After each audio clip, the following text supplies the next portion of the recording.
રામ હરે રામ રામ રામ હરે હરે.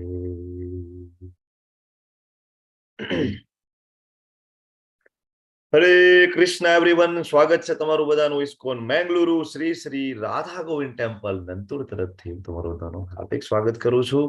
આજે આપણે મળી રહ્યા છીએ બેચ 33મી લેવલ 1 અને છઠ્ઠા અધ્યાયની ચર્ચાઓ કરવા માટે. તો અધ્યાયની શરૂઆત કરતા પહેલા શ્રી શ્રી રાધા ગોવિંદજીના ચરણોમાં આપણે વંદન કરીએ, ગુરુ મહારાજના ચરણોમાં આપણે વંદન કરીએ અને પછી આપણે સેશનની શરૂઆત કરીશું. સ્લાઇડ વિઝિબલ છે ને મૌલી માતાજી? Okay, thank you. જય શ્રી રાધા ગોવિંદજી કી જય. અર્જુનજીના ચરણોમાં વંદન કરીએ, ભગવાનના શાશ્વત ભક્ત શ્રીલ પ્રભુપાદજીના ચરણોમાં વંદન કરીએ, જયા પતાકા સ્વામીજી મહારાજ પરમ પૂજ્ય નામાની સદાજ પ્રભુજીના ચરણોમાં વંદન કરી મંગલાચરણથી શરૂઆત કરી. ઓમ અજ્ઞાનતિમિરાંધસ્ય જ્ઞાનાંજન શલાકયા ચક્ષુરુન્મિલિतं येन તસ્मै શ્રી ગુરુવે નમઃ. શ્રી ચૈતન્ય મનોભીષ્ટં સ્થાપિतं येन ભૂતલે સ્વયં રૂપ કદા મહ્યં દદાતિ સ્વપદાન્તિકम्. વંદેહમ શ્રી ગુરુમ શ્રીયુતાપદકમલમ શ્રીગુરુન વૈષ્ણવાંશ્ચ શ્રીરૂપમ સાગ્રજાતમ સગણ રઘુનાથાન્વિતમ તમ સજીવમ સાદ્વૈતમ સાવધૂતમ પરિજન સહિતમ કૃષ્ણ ચૈતન્ય દેવમ શ્રી રાધા કૃષ્ણ પાદાન સગણ લલિતા શ્રી વિશાખાન્વિતાંશ્ચ હે કૃષ્ણ કરુણા સિંધુ દીન બંધુ જગતપતે गोपेश गोपिका कांत राधा कांत नमस्तुते. तप्त कांचन गौरांगी श्री राधे वृंदावनेश्वरी वृषभानुसुते देवी प्रणमामि हरिप्रिये. वाञ्छाकल्पतरुभ्यश्च कृपा सिन्धुभ्य एव च पतितानां पावनेभ्यो वैष्णवेभ्यो नमो नमः. नमो विष्णुपादाय कृष्णपृष्ठाय भूतले श्रीमते भक्ति वेदांत स्वामिनीति नामिने. नमस्ते सरस्वती देवे गौरवाणी प्रचारिणे निर्विशेष शून्यवादी पाश्चात्य देशतारिणे. जय श्री कृष्ण चैतन्य प्रभु नित्यानंद श्री अद्वैत गदाधर श्रीवासादि गौर भक्त वृंद. हरे कृष्णा कृष्णा कृष्णा हरे हरे हरे राम राम राम हरे हरे. हरे કૃષ્ણ પ્રભુજી. હરે કૃષ્ણ. બધાનું સ્વાગત છે, તમારું બધાનું હૃદયપૂર્વક સ્વાગત કરું છું. આજે આપણે ચર્ચા કરવાના છીએ છઠ્ઠા અધ્યાયની. તમને બધાને ખબર છે કે જે ભગવદ ગીતા આપણે પહેલા દિવસે જયારે ચર્ચા કરી તો તમને બધાને ખબર છે કે આપણે 3 વિભાગમાં ભગવદ ગીતાને વહેંચી શકાય છે. પેલા 6 અધ્યાય, વચ્ચેના 6 અધ્યાય અને છેલ્લા 6 અધ્યાય. તો કોને ખબર છે કે કઈ રીતના વહેંચણી કરેલી છે? પેલા 6 અધ્યાયને શું કહેવામાં આવે છે? હરે કૃષ્ણ. કઈ રીતના વહેંચણી છે? ગાયત્રી માતાજી બોલો. કર્મયોગ, ભક્તિ યોગ અને જ્ઞાન યોગ. હા, પેલા જે 6 અધ્યાય છે કર્મયોગના, વચ્ચેના જે 6 અધ્યાય છે પ્યોર ડિવોશનલ સર્વિસ એટલે કે ભક્તિ યોગ, અને છેલ્લા જે 6 અધ્યાય છે એ જ્ઞાન યોગ. હવે કર્મયોગનું આ છેલ્લું ચેપ્ટર, જેનું નામ અષ્ટાંગ યોગ અથવા તો ધ્યાન યોગ, બરાબર, એની આપણે આજે ચર્ચા કરવા જઈ રહ્યા છીએ. આમ તો અર્જુનજીના જે પ્રશ્ન હતા કે ભાઈ હું ત્યાગ કરું, બધું છોડીને જંગલમાં જતો રહું કે પછી ભક્તિયુક્ત કર્મમાં આગળ વધું, બરાબર, 2 ઓપ્શન છે મારી પાસે. તો તમે મને કન્ફર્મ કહો, તમે જે મને સમજાવો છો એમાં હું કન્ફ્યુઝ થાઉં છું, બરાબર.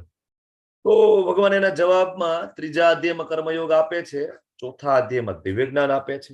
અર્જુન ફરીથી કન્ફ્યુઝ થાય અને 5મા અધ્યાયની અંદર પ્યોર ડિવોશનલ સર્વિસ આપે, મતલબ કર્મયોગ આપે. આમ તો જનરલી કૃષ્ણ ભાવના યુક્ત કર્મયોગ એટલે ભક્તિ યોગ જ છે. 5મો અધ્યાય આમ જોઈએ તો ભક્તિ યોગ જ છે, બરાબર. પણ જ્ઞાન સાથે કર્મ કરવું એટલે કૃષ્ણ ભાવના યુક્ત કર્મયોગ.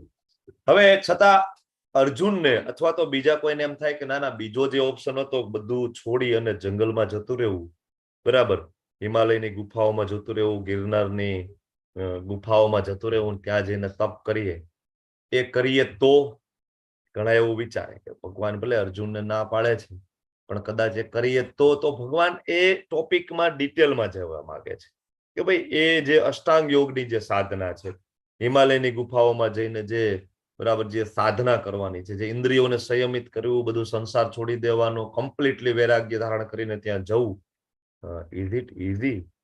બરાબર, એ કળિયુગમાં પોસિબલ છે?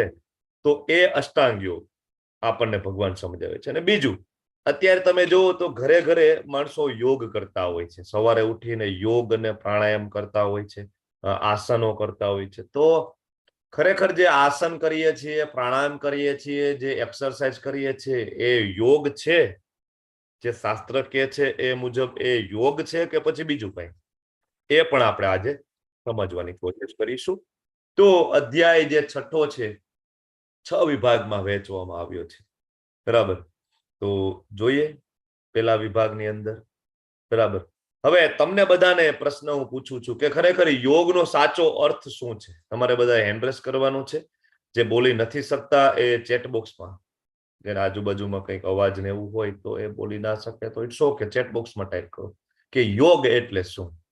બોલો, યોગનો અર્થ શું થાય? તમારે જવાબ આપવાનો છે. બોલો બોલો બોલો બોલો. કોણ? પુષ્પા યોગ માતાજી એટલે બોલો. ભગવાન સાથે જોડાવું. યોગ એટલે ભગવાન સાથે જોડાવું. ઓકે, પછી વિજયા ઝાલાજી બોલો. કનેક્ટ, ભગવાનની સાથે કનેક્ટ થવું, જોડાવું. ભગવાન સાથે જોડાવું, ભગવાન સાથે કનેક્ટ થવું. ઓકે, પછી હજી કોઈને કઈ એડ કરવું છે? યોગ કોઈને કઈ ઉમેરવું છે કે યોગ એટલે શું?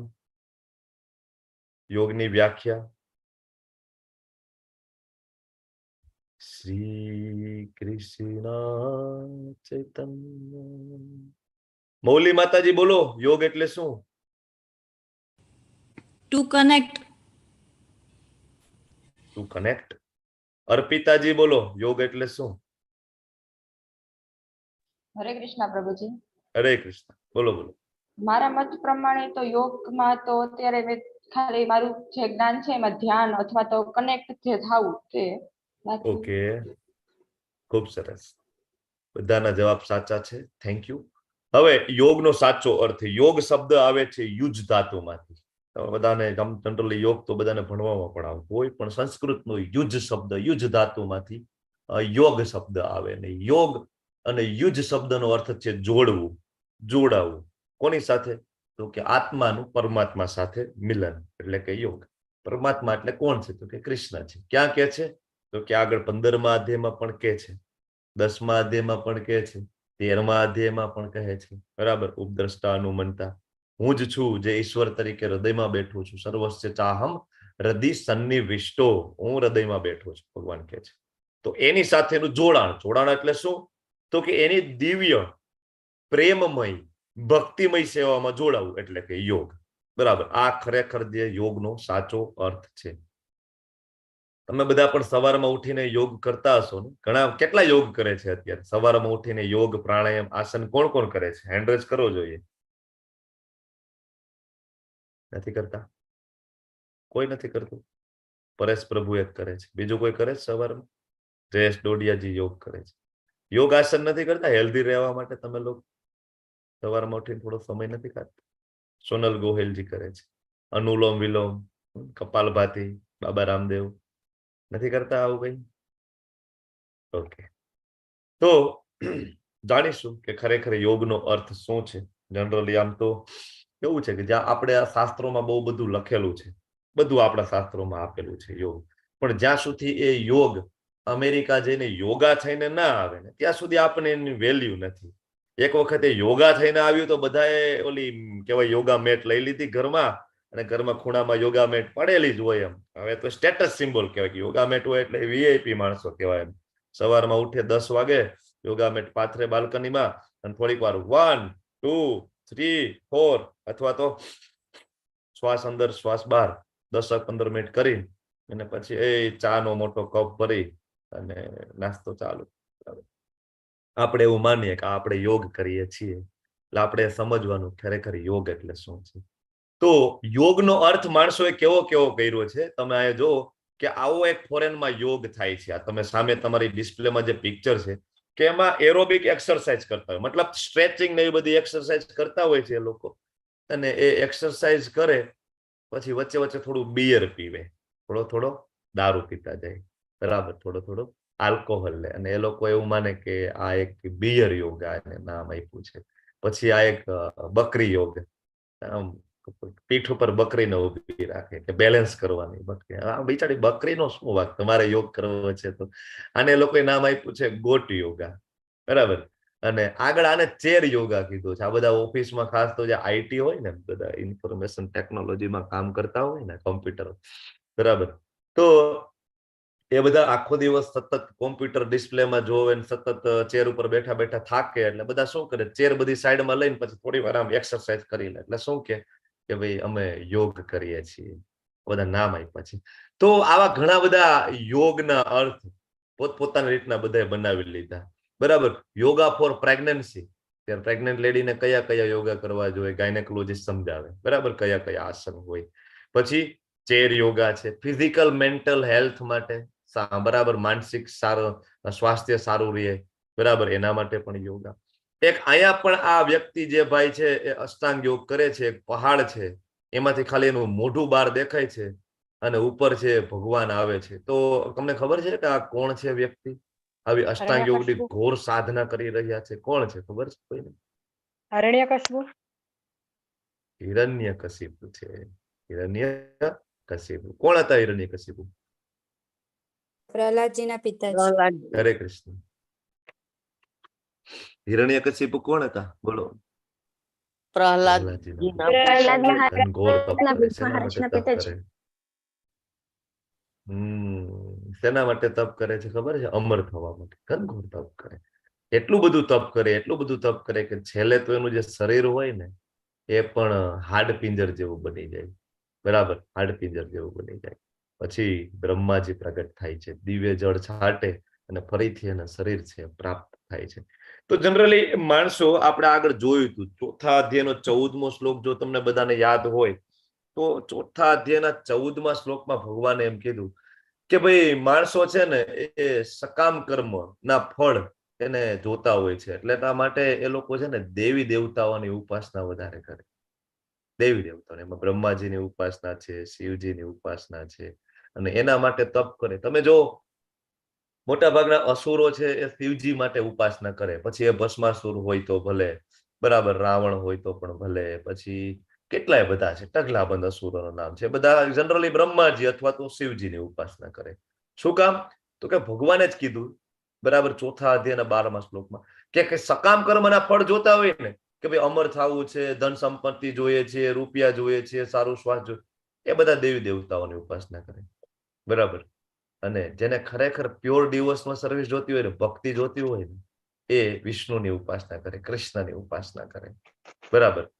તો તપ કરવું એ ખોટું નથી, પણ તપ કરવું એ અષ્ટાંગ યોગની સાધના પાછળનો અલ્ટિમેટલી ભાવ શું છે ને એ બહુ મહત્વનું. જો આ બધા રાવણનો ભાવ શું હતો, બરાબર, રાવણના તમને ખબર છે એની યોજનાઓ કેવી હતી? આપણે અત્યારે સાંભળીએ તો આપણે એવું લાગે કે ના, એની યોજના તો બહુ સારી હતી. તમને ખબર છે રાવણની યોજના શું હતી? તપ કરીને એને શું મેળવવું હતું? અને રાવણ શેની કહેવાય રિસર્ચ કરી રહ્યો હતો સેના ઉપર? કોઈને ખ્યાલ છે? બોલો અર્પિતા માતાજી, સેના ઉપર રાવણ રિસર્ચ કરી રહ્યો હતો? રાવણ સાયન્ટિસ્ટ હતો, કોઈ સામાન્ય વ્યક્તિ નહોતો. બોલો પ્રભુજી. વિજયા ઝાલાજી બોલો.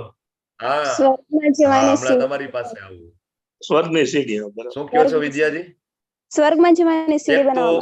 સ્વર્ગની સીડી એને એવું હતું કે અહીંથી સીડી બનાવીને સીધું સ્વર્ગમાં બધાને જવાનું. તો કે બધા માણસોને કોઈ તપ ને કોઈ યજ્ઞ દાન ને કોઈ શુદ્ધતા પણ ના હોય તો એ સીડી ચડી, અને કેમ અત્યારે સીડી ચડીને આપણે ગિરનાર ચડી જઈએ એમ કે સ્વર્ગમાં ચડી જાય. હું આવી ગોઠવણ કરી દઉં બધા માટે. રાવણ આપણને સારો લાગે ને, એને કહ્યું હોત તો સ્વર્ગમાં જવા મળે જ ને ક્યારેક. એ વેકેશન પડ્યું છે, 1 મહિનાનો ટાઈમ છે, તો કે સ્વર્ગમાં આટો મારી આવીએ. રાવણની આવી યોજના હતી. બીજી કઈ યોજના હતી ખબર તમને? રાવણની હજી એક યોજના હતી, સમુદ્રનું પાણી ખારું છે. લલિત કુમાર એ પ્રભુ સમુદ્રનું પાણી ખારું છે. હા, તો એની યોજના હતી કે સમુદ્રનું બધું પાણી છે ને એ મીઠું કરી નાખીએ. અને ત્રીજી યોજના શું હતી રાવણની, ખબર તમને કોઈને? બોલો લલિત કુમાર વેદ પ્રભુ. ત્રીજી યોજના રાવણની. રાવણ સાયન્ટિસ્ટ હતો, રિસર્ચ, સતત રિસર્ચ કરતો હતો. અત્યારના વૈજ્ઞાનિકો નથી કરતા, મંગળ ઉપર જવું છે, ચંદ્ર ઉપર જવું છે, ઉચ્ચ લોકમાં જવું છે. એ સેમ રાવણ એ જ રીતના રિસર્ચ કરતો હતો. બહુ ફેર નથી અત્યારના વૈજ્ઞાનિકો અને રાવણમાં. ઓકે, તો ત્રીજું શું હતું? તો કે ભાઈ સોનામાં સુગંધ ઉમેરવી હતી. રાવણ છે ને એ સતત પ્રયત્નશીલ હતો. શેના માટે? ગોલ્ડ હોય ને, ગોલ્ડ, એમાં કે સુગંધ આવવી જોઈએ. કે જો બધી ધાતુ હોય, બધી ધાતુ એક સાથે પડેલી હોય, પણ આંખો બંધ કરીને અડો તો જનરલી સરખું જ લાગે. ચાંદી હોય, સોનું હોય, લોખંડ હોય, પિત્તળ હોય, બરાબર. પણ રાવણ કે નહીં, આંખો બંધ કરીને પણ સોનું હોય ને એ દૂરથી ઓળખાઈ જવું જોઈએ. મારે સોનામાં સુગંધ મિક્સ કરવી છે, કે કોઈ સોનું પહેરી ના આવે સુગંધ. એવું કર્યું હોત તો અત્યારે આપણે બધે પરફ્યુમ નો ખર્ચો ના થાત. સોનાનો સેટ પહેરી લો, લગ્નમાં જાઓ, એ સુગંધ આવે આજુબાજુમાં બધે. તો આ બધી યોજના કોની હતી? રાવણની. બરાબર. તો આવી બધી યોજનાઓ હોય, બરાબર. અને આવું બધું કંઈક સકામ માંગવું હોય તો એ બધા શેની ઉપાસના કરે? દેવી દેવતાઓની ઉપાસના કરે. અને આજકાલ સૌથી વધારે ફેમસ, આપણે યોગની વાત કરતા હતા, ફરીથી આપણે મૂળ મુદ્દા ઉપર આવીએ કે આજકાલ સૌથી ફેમસ યોગા હોય ને તો એ આ છે, વેટ લોસ નો. સાહેબ, ડોક્ટર સાહેબ, વજન ઘટે એવું કંઈક કરો. ખાસ તો માતાજીઓનો પ્રશ્ન હોય. આ ઓપીડી માં બેઠો હોય ને ડોક્ટર તરીકે, માતાજીઓ આવે એ કઈ પણ બતાવવા માટે આવ્યા હોય ને, બીજી બીમારી માટે, કઈ પણ તકલીફ હોય, છેલ્લે આ પ્રશ્ન તો આવીને ઉપર, ડોક્ટર સાહેબ તમે વજન ઘટાડવા માટે કઈ કરો છો? આપણે કેવું પડે ના, એ મારી સ્પેશિયાલિટી નથી. અથવા એકાદ બે યોગ શીખડાવો ને, વજન ઘટે એવું કંઈક આસન શીખડાવો. તો બહુ ફેમસ છે વેટ લોસ માટેના યોગા, બરાબર. અને પછી તો કે ટેનિસ માટેના યોગા, ડેસ્કટોપ યોગા, બરાબર, યોગા ફોર વેલનેસ. પછી કમર દુખતી હોય, બેક કેર માટેના યોગા. તો આવા બધા અલગ અલગ યોગ છે. પણ ખરેખર ઇઝ ઇટ યોગા? તો ખરેખર આ યોગ છે? આ બધું કરીએ છીએ સવારમાં ઉઠીને, 9 વાગે 10 વાગે ઉઠીને જે યોગ કરીએ છીએ, અથવા તો ભલે ને વહેલા ઉઠીને શ્વાસ અંદર શ્વાસ બહાર, ખરેખર આ યોગ છે શાસ્ત્ર મુજબ? ભગવાન શું કે છે? બરાબર. અર્જુને એવું કીધું ને કે ભગવાન મારે બધું છોડીને જંગલમાં જતો રહેવું છે. પહેલા અધ્યાયના અંતે આપણે જોયું ને, અર્જુન એમ કે મારે ગાંડી મૂકી દેવું છે અને આ બધાનો વધ કરવો, એના કરતા જંગલમાં જતો રહું. ત્યાં જઈને શું કરીશ? તો કે હું ત્યાગ કરીશ. ત્યાગ કરીશ એટલે શું? તો કે હું જ્ઞાન યોગમાં આગળ વધીશ અને ત્યાં હું છે ને, બરાબર, અષ્ટાંગ યોગની સાધના કરીશ. એટલે ત્યાં જે અર્જુને જે ભગવાન સાથે દલીલ કરી હતી ને, અષ્ટાંગ યોગની સાધના કરી, ભગવાન એનો જવાબ માટે આખો છૂટવો આપે છે. કારણ કે ખૂબ સેન્સિટિવ ટોપિક છે. અત્યારે પણ માણસો છે એ સમાજથી કંટાળી જાય, પત્નીથી કંટાળી જાય, બરાબર, આર્થિક પરિસ્થિતિથી કંટાળી જાય, તો શું કરે? બધું છોડી અને છોડો ઘર બાર, ચલો હરિદ્વાર. ત્યાં જઈને કે આપણે તપ કરશું, અથવા કોઈ ગુફા પકડે, ગિરનારની ગુફા હોય તો ન્યાય જગ્યા નથી, બહુ ટ્રાફિક હોય છે ન્યાય, બરાબર, એવી ગુફાઓ ગોતે. હવે ત્યાં જઈને ખરેખર જે યોગ કરવાનો છે એ કોઈ કરી શકે જે મુજબ ભગવાન કહે છે? Is it possible? જોઈએ આપણે. તો અષ્ટાંગ યોગની જો શરૂઆત ભગવાન કરે છે ને, એની પહેલા ભગવાન ક્લેરિટી આપી દે છે. શું ક્લેરિટી આપે છે? તો કે ભાઈ પૂર્ણ પુરુષોત્તમ બોલ્યા, જે મનુષ્ય પોતાના કર્મના ફળ પ્રત્યે અનાસક્ત છે અને જે પોતાના કર્તવ્ય અનુસાર કર્મ કરે છે ને, એ સંન્યાસી છે. પેલા અહીંયા અષ્ટાંગ યોગની શીખડાવવાનો છે, પણ એની પહેલા ભગવાન ક્લિયર કરી દે છે. જો અષ્ટાંગ યોગ સમજાવું, પણ એવું નથી કે અષ્ટાંગ યોગ છે સૌથી શ્રેષ્ઠ છે. એવું નથી કે હિમાલયની ગુફાઓમાં જઈને તપ કરવું શ્રેષ્ઠ છે. ભગવાન કે હું ફરીથી કહી દઉં છું કે જે પોતાના નિયત કર્તવ્ય કર્મ કરે છે, બ્રાહ્મણ, ક્ષત્રિય, વૈશ્ય, શૂદ્ર, એ બધાના નિયત કર્તવ્ય કર્મો છે, જે આપણે 18મા અધ્યાયમાં ભણીશું, બરાબર. એ જે નિયત કર્તવ્ય કર્મો છે, એ જે તમારી ફેમિલીની જે કઈ જવાબદારીઓ છે, જવાબદારી નિભાવતા નિભાવતા કર્મના ફળ પ્રત્યે આસક્તિ નથી, ફળ કૃષ્ણને સમર્પિત કરી અને જો કોઈ કર્મ કરે છે તો ભગવાન કે સાચો યોગી છે. એ સાચો યોગી છે. નહીં કે અગ્નિ પ્રગટાવતો નથી ને કર્તવ્ય કર્મ કરતો નથી. મતલબ કે અગ્નિ પ્રગટાવતો નથી એટલે શું? તો કે પોતાના જમવા માટે પણ જે અગ્નિ પ્રગટાવતો નથી, બીજા ઉપર ડિપેન્ડ રહે છે, ભિક્ષા બીજા પાસે માગીને જે ખાય છે, બરાબર, અને કઈ કર્તવ્ય કર્મ કરતો ત્યાં પાછું એડ કરે છે. ભિક્ષા માગે છે એનો વાંધો નથી, જો સંન્યાસી છે એનો ધર્મ છે, સંન્યાસી બ્રાહ્મણ એનો ધર્મ છે માગવું, ભિક્ષાટન કરવા જવું એનો ધર્મ છે, તો બરાબર છે. પણ એનો કર્તવ્ય કર્મ કરતો નથી. એનું કર્તવ્ય શું છે? સંન્યાસીનું કર્તવ્ય કર્મ શું છે? લલિતકુમાર વેદ પ્રભુ બોલો. સંન્યાસી છે એનું ખરેખર કર્તવ્ય શું છે? બધું છોડી તો દીધું, સમાજ છૂટી ગયો, ઘરવાળી, પત્ની, બાળકો છૂટી ગયું, પછી એનું કર્તવ્ય શું છે? અર્પિતાજી બોલો. ચલો, શું કર્તવ્ય છે સંન્યાસીનું? કર્તવ્ય શું? હરે કૃષ્ણ પ્રભુજી. વિજયા ઝાલાજી બોલો. હા બોલો હા. બોલો બોલો.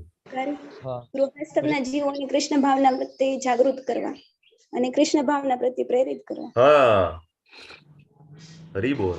ઓકે, નમ્રતાજી, શું સંન્યાસીનું કર્તવ્ય શું છે? કર્મ કરતા રહેવું, કોઈ કર્મ અને ફરજ છોડ્યા વગર સંસારમાં રહી અને બીજાને અનુસરણ થાય એવું જીવન જીવવું અને કૃષ્ણ ભાવના મૃતમાં રહેવું અને સાચા ગુરુને પકડવા. ઓકે, તમે એ ફરીથી ગૃહસ્થાશ્રમ વાળો જવાબ આપ્યો. અહીંયા પ્રશ્ન એ હતો કે જે સંન્યાસી છે, ખરેખર સંન્યાસી કોને કહેવાય? પણ સંન્યાસ લઈ લીધો, બરાબર, ભિક્ષાટન પણ કરે છે, એનો વાંધો નથી, પણ એનું કર્તવ્ય કર્મ જયારે કરતો નથી તો ભગવાન કે સંન્યાસી નથી. કર્તવ્ય કર્મ એનું શું હતું? તો કે જે ઘોર અજ્ઞાનમાં ડૂબેલા ગૃહસ્થાશ્રમમાં આપણે બધા ડૂબેલા છીએ, બરાબર. હું કોણ છું? હું ક્યાંથી આવ્યો છું? બરાબર, મારું ઓરિજિનલ એડ્રેસ આપણે ગઈકાલે જોયું હતું ને, મારું ઓરિજિનલ એડ્રેસ ક્યાં છે? આ બધું શીખડાવવા માટે સંન્યાસીઓએ ઘેર ઘેર જવું જોઈએ. સંન્યાસીઓએ આના માટે સંન્યાસ લીધેલો છે. પણ એ કર્તવ્ય કર્મ ના કરે તો ભગવાન એ કહે છે કે સાચો સંન્યાસી નથી. એના કરતા તમે ગૃહસ્થાશ્રમમાં રહ્યો અને તમારું નિયત કર્મ કરો, બરાબર, અને ફળની આસક્તિ છોડી દો તો તમે સાચા સંન્યાસી છો. ભગવાન આગળ કહે છે કે મનુષ્ય પોતાના મનની સહાયતાથી પોતાનો ઉદ્ધાર કરવો જોઈએ. જો યોગ, અષ્ટાંગ યોગની શરૂઆત કરતા પહેલા ભગવાન ક્લેરિટી આપી દે છે કે નિયત કર્મ કરવું ને એ વધારે બેટર છે. એક આ વસ્તુ.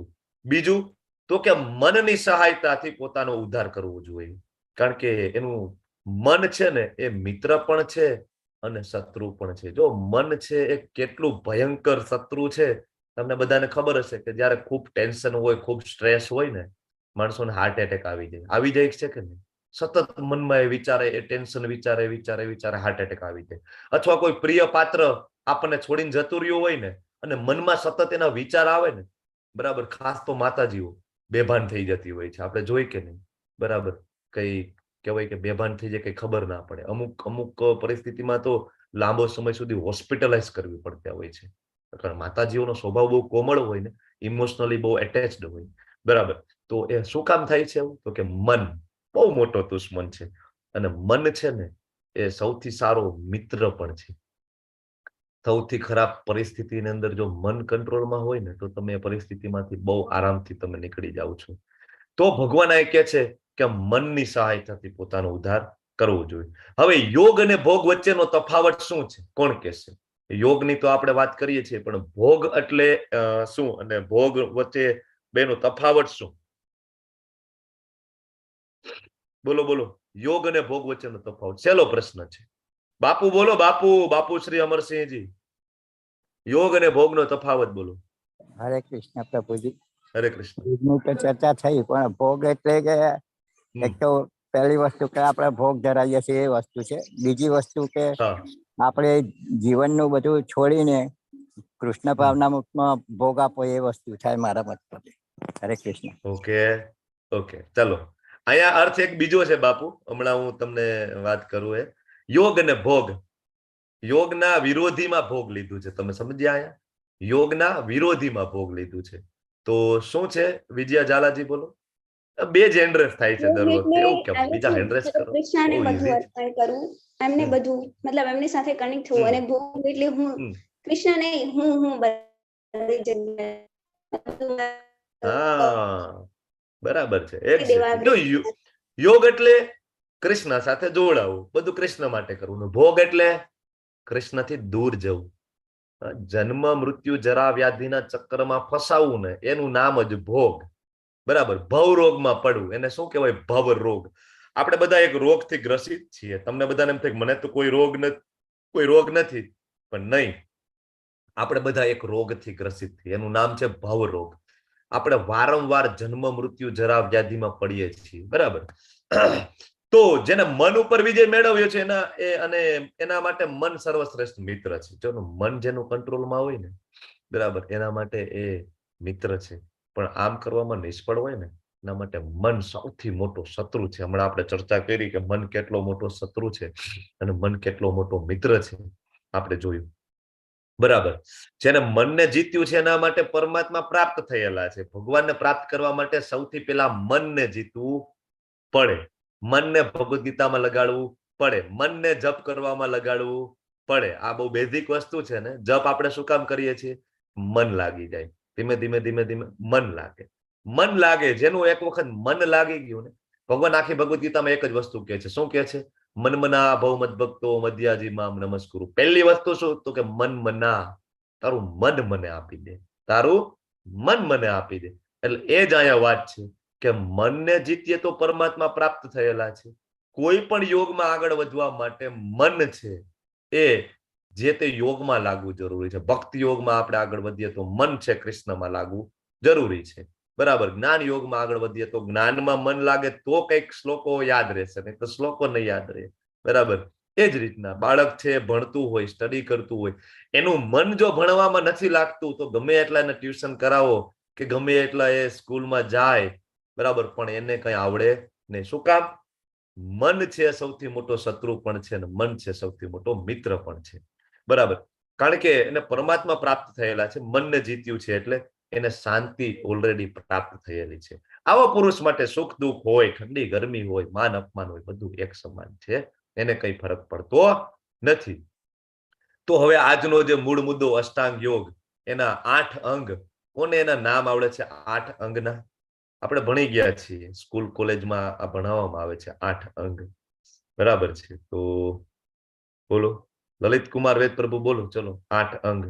નિયમ, નિયમ, આસન, પ્રાણાયામ, પ્રત્યાહાર, ધારણા, ધ્યાન ને સમાધિ. ધારણા, ધ્યાન અને સમાધિ, આ 8 અંગ છે.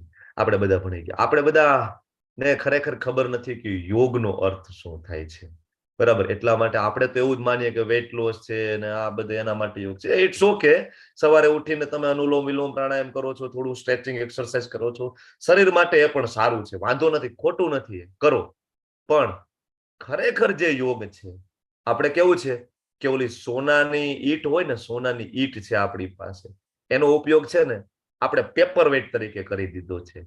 આપણી પાસે જે ખરેખર જે અષ્ટાંગ યોગ છે એનો ઉપયોગ છે પરમાત્માને પ્રાપ્ત કરવા માટે છે. બરાબર. નહીં કે આપણે સવારમાં ઉઠી અને સારી હેલ્થ માટે કે થોડું અનુલોમ વિલોમ પ્રાણાયામ કરીએ. શેના માટે યોગ છે? આપને બધાને એવું જ છે કે યોગ એટલે શું? તો કે યોગ એટલે સારું સ્વાસ્થ્ય મળે ને, એના માટે યોગ છે. સવારે ઉઠીને થોડી વાર અડધી કલાક કરી લઈએ એટલે યોગ. ખરેખર એ યોગ નથી. યોગ એનો મતલબ એવો છે કે સવારે ઉઠીને જ નહીં, 24 અવર્સ તમે યોગની અંદર લિપ્ત હોય. આપણે જોઈશું યમ, નિયમ, આસન, 24 કલાક તમારે આ બધા નિયમોનું પાલન કરવું પડતું હોય છે. આ તો એવું થાય કે રાત્રે 12 વાગ્યા સુધી જાગ્યા હોય, 1 વાગે આપણે હોટલમાં મંચુરિયન ખાધું હોય અથવા પંજાબી ખાધું હોય અને સવારે 10 વાગે ઉઠીને આપણે એમ કે હું યોગ કરું છું. Is it possible? એ યોગ નથી. એવી રીતના યોગ થાય નહીં. તો યોગના 8 અંગ હમણાં આપણે લલિત કુમાર વેદ પ્રભુએ કીધા એ મુજબ જો તમારી સામે છે. પેલું છે યમ. યમ એટલે બાહ્ય શિસ્ત. બરાબર. બાહ્ય, એક્સટર્નલ ડિસિપ્લિન. બરાબર. શું શિસ્ત છે? તો કે ભાઈ સ્નાન કરવું, કપડાં પહેરવા, તિલક કરવું, ચોખ્ખાઈ રાખવી. બીજું નિયમ. નિયમ એટલે ઇન્ટરનલ ડિસિપ્લિન. ઇન્ટરનલ ડિસિપ્લિન એટલે શું ખાવું, શું પીવું, ક્યારે સૂવું, ક્યારે ઉઠવું. બરાબર. એને કહેવાય ઇન્ટરનલ ડિસિપ્લિન. અને પછી આસન. આસનનો શબ્દ તો તમને બધાને ખબર જ છે ને, કેમ આસનમાં તમે બધા આસન કરતા પણ હશો. બરાબર. કેમ બેસવું ને આંખો ક્યાં રાખવી ને હાથ કેવી રીતના રાખવા. ઓકે. પછી પ્રાણાયામ. પ્રાણાયામ તમને ખબર છે, બ્રીધિંગ એક્સરસાઇઝ, શ્વાસ અંદર શ્વાસ બહાર, કુંભક, રેચક, અનુલોમ વિલોમ, પ્રાણાયામ. પછી આવે પ્રત્યાહાર. પ્રત્યાહાર એટલે ઇન્દ્રિયોને ઇન્દ્રિયોના વિષયોમાંથી ખેંચી લેવાનું. ખેંચીને પછી શું કરવાનું? ભગવાનમાં લગાડવાની. ધારણા, એકાગ્ર કરવાની. ઇન્દ્રિયોને, મનને એકાગ્ર કરવું. મનને એકાગ્ર કરી અને ધ્યાન કરવાનું. કોનું? કૃષ્ણનું, કૃષ્ણની લીલાનું. અને એનાથી અલ્ટિમેટલી શું પ્રાપ્ત થાય? તો કે સમાધિ. સતત કૃષ્ણનું ચિંતન થાય. બરાબર. તો આપણે જોઈએ તો તમે બધા ભગવદ ગીતા વાંચી હશે પેલા પણ. પણ આવી રીતના ભગવદ ગીતા તમે ક્યારેય નહીં વાંચી. તમે 6ઠો અધ્યાય વાંચજો, તમને એમાં ગોતજો, તમને એમ થાય કે યમ આમાં ખરેખર ક્યાં છે? પ્રભુજી આ અષ્ટાંગ યોગ આમાં યમ નિયમ આસન સમજ આમાં છે ક્યાં? તમે ગોતજો એક એક શ્લોકમાં. એમાં કે હેડિંગ નથી મારેલું કે આ યમ અને આ નિયમ, બરાબર. પણ આ આપણો જે લેવલ 1 નો જે કોર્સ છે એકદમ સિસ્ટમેટિક છે. તમે જુઓ કે યમ 6ઠા અધ્યાયનો 10મો શ્લોક છે ને એ યમ છે. તમે એ વાંચજો, બરાબર. એક્સટર્નલ ડિસિપ્લિન છે. એમાં શું કે છે, બરાબર? એ શ્લોકનો અનુવાદ તમે વાંચજો શ્રીલ પ્રભુપાદજીની ભગવદ ગીતા લઈને. એમાં એક શબ્દ છે કે એકાંત સ્થળે એકલા રહેવા જવું જોઈએ અને હંમેશા મનને ધ્યાનપૂર્વક નિયંત્રિત કરવું જોઈએ. આ યમ છે, એક્સટર્નલ ડિસિપ્લિન. કે પેલા તો એકાંત સ્થળે એકલા રહેવા જવું. તો શક્ય છે અત્યારે કળિયુગમાં એકાંત સ્થળે એકલું જતું રહેવું, બધું છોડી અને જતું રહેવાનું? તો પહેલાના સમયમાં તો એજ્યુકેશન છે ને એ ગુરુકુળમાં થતું, બરાબર.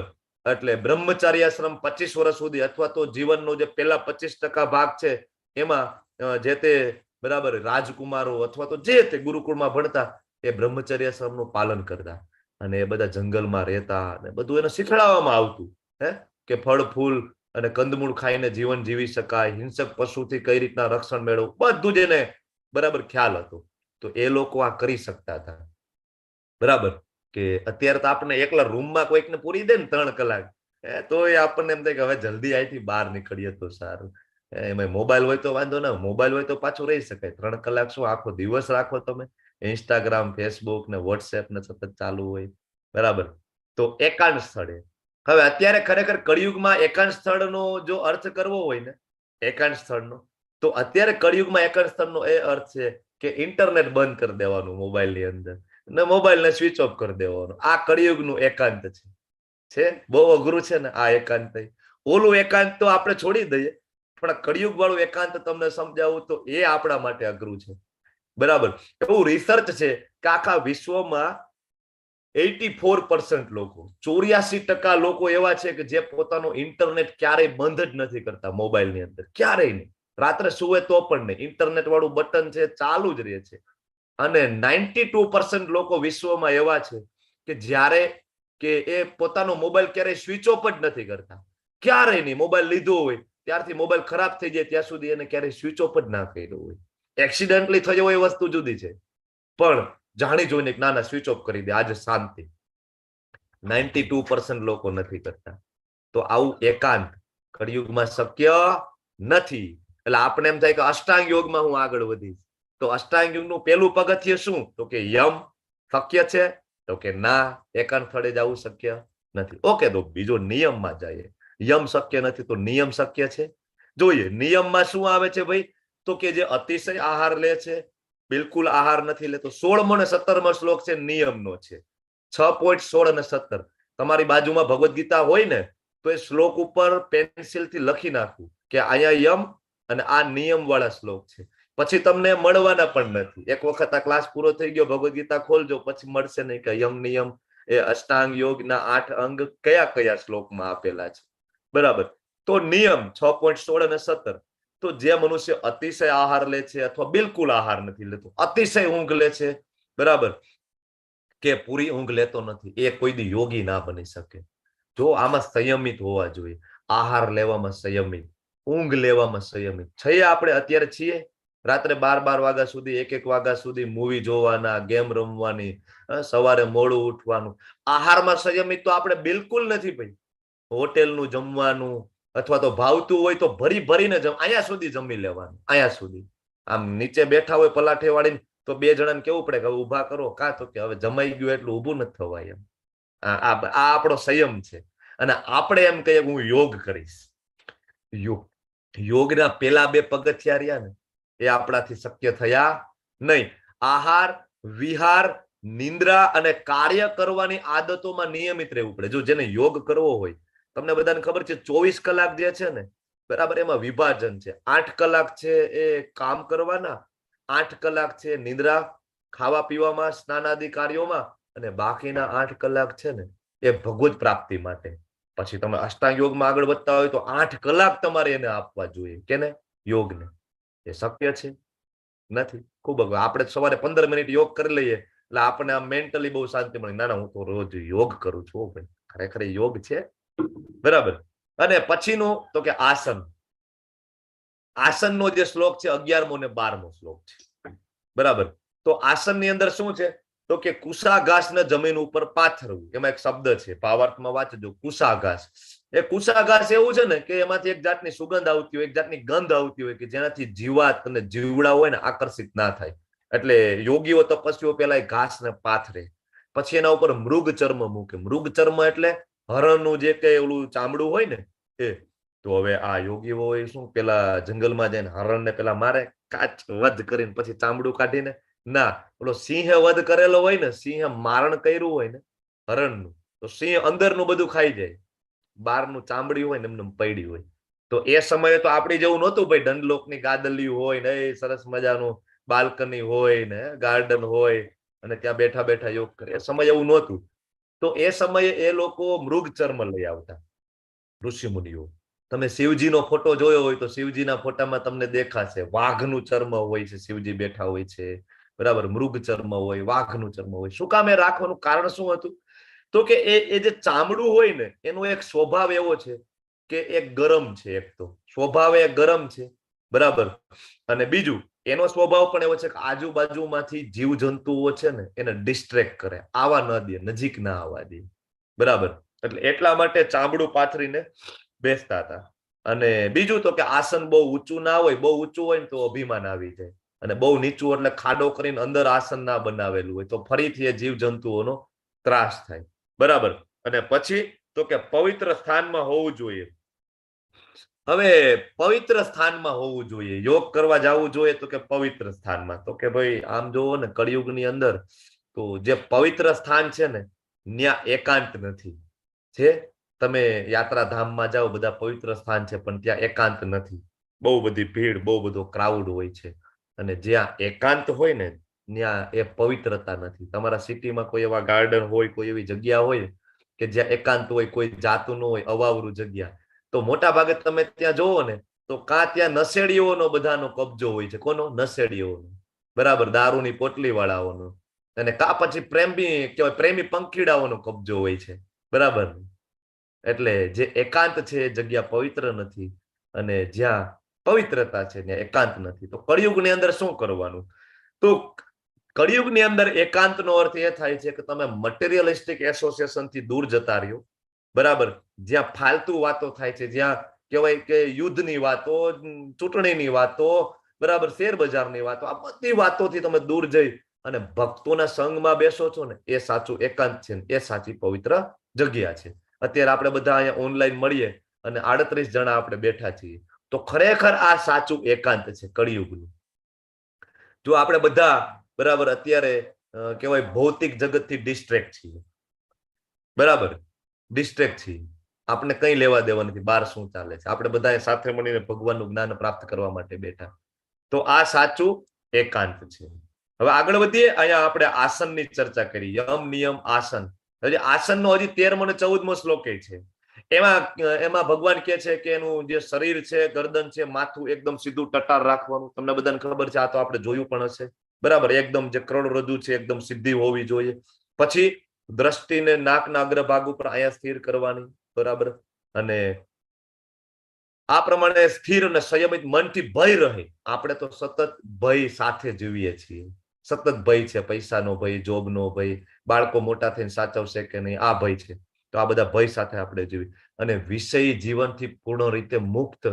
જો આ બહુ ઇમ્પોર્ટન્ટ સ્ટેટમેન્ટ છે ભગવાનનું કે યોગમાં આગળ વધવું છે, અષ્ટાંગ યોગમાં આગળ વધવું છે, તો વિષયી જીવનથી પૂર્ણ રીતે મુક્ત. વિષયી જીવન એટલે શું? જાતીય જીવન, બરાબર. જાતીય જીવનથી સેક્સ લાઈફથી કમ્પ્લીટલી મુક્ત. આવું જે જીવન હોય, બરાબર, તો તમે યોગમાં આગળ વધી શકો છો, બરાબર. ને આગળ મનુષ્ય અંતઃકરણમાં મારું ચિંતન કરવું જોઈએ. પછી શું કરવાનું? આ બધું કરી લીધું પછી તો કે અંતઃકરણમાં કોનું ચિંતન કરવાનું? તો કે પરમાત્મા સ્વરૂપે હું બેઠો છું, બરાબર, મારું ચિંતન કરવાનું. પણ મોટા ભાગે તો બધા બ્રહ્મમાં ખોવાઈ જાય, બરાબર. ભગવાન કેવા છે? તો કે નિરાકાર છે. ભગવાનનો કોઈ આકાર છે? તો કે નથી.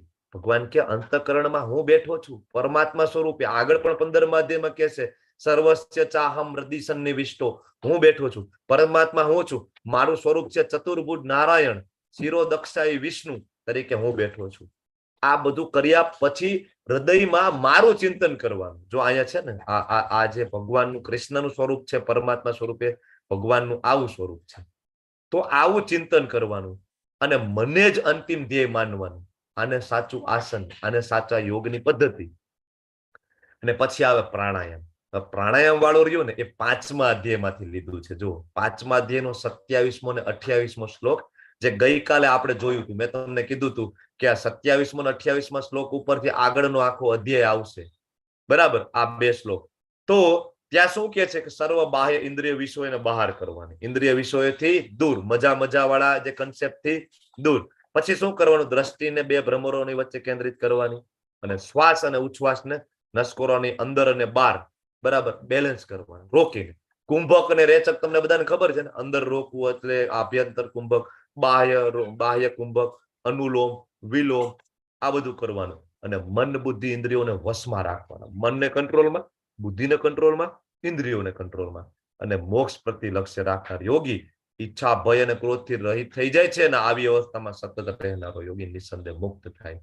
તો આટલું બધું કરવાનું છે તો શક્ય છે. પછી આવે પ્રત્યાહાર.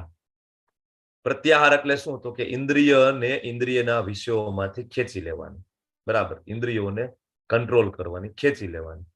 તો શરીર, મન તથા કર્મમાં હર હંમેશ સંયમનો અભ્યાસ કરવાનો. સંયમ એટલે શું? તો કે ખેંચી લેવાનો, ઇન્દ્રિયોનો કંટ્રોલ કરવાનો.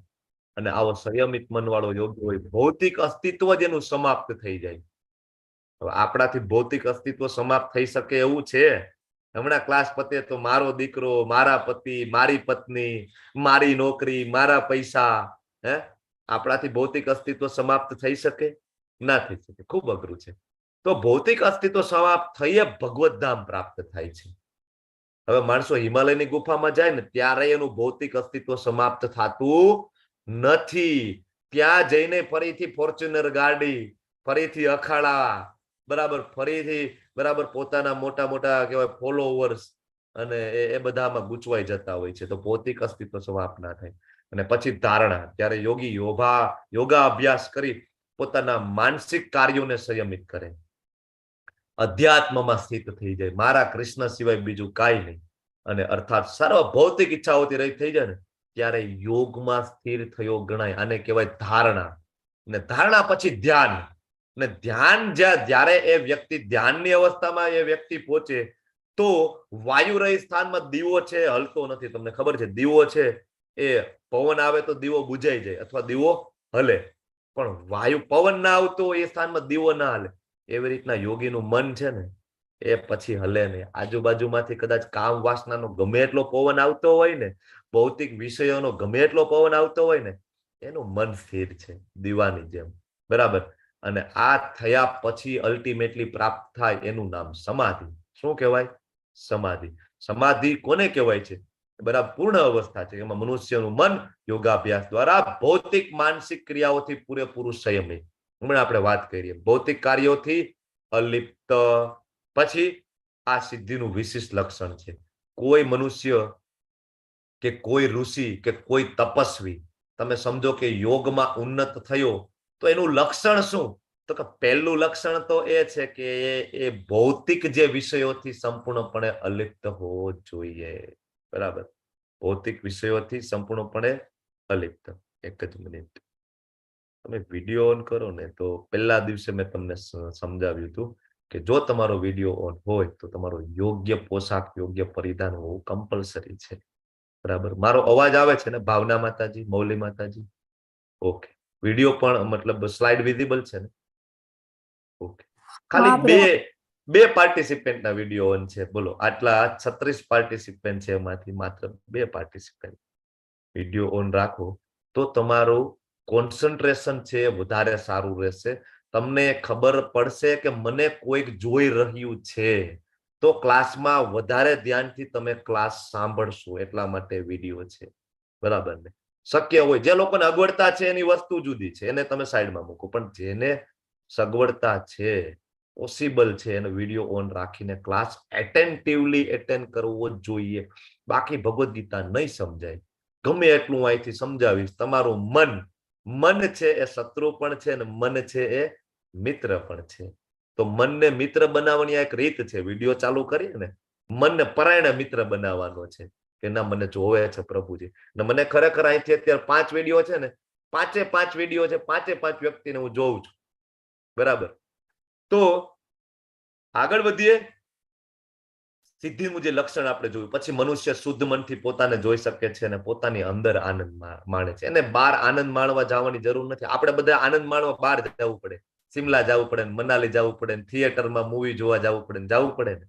ખરેખર જે ભગવાન સાથે સંયુક્ત થઈ ગયા હોય ને, અથવા તો અષ્ટાંગ યોગમાં કોઈ ઉન્નત થઈ ગયું છે, પરમાત્મા તરીકે ભગવાનના દર્શન કરે, એને કઈ બહાર આનંદની જરૂર. એ એકલો બેઠો હોય ને તો એના હાથમાં માળા હોય અને હરે કૃષ્ણ કૃષ્ણ કૃષ્ણ હરે હરે, હરે રામ રામ રામ હરે હરે. કોઈની જરૂર નહીં. એવું નહીં કોઈક જોવે છે ત્યારે જ હું માળા કરું. એવું નહીં કે 16 માળા પૂરી થઈ ગઈ, 16 છે ત્યાં સુધી જ કરું.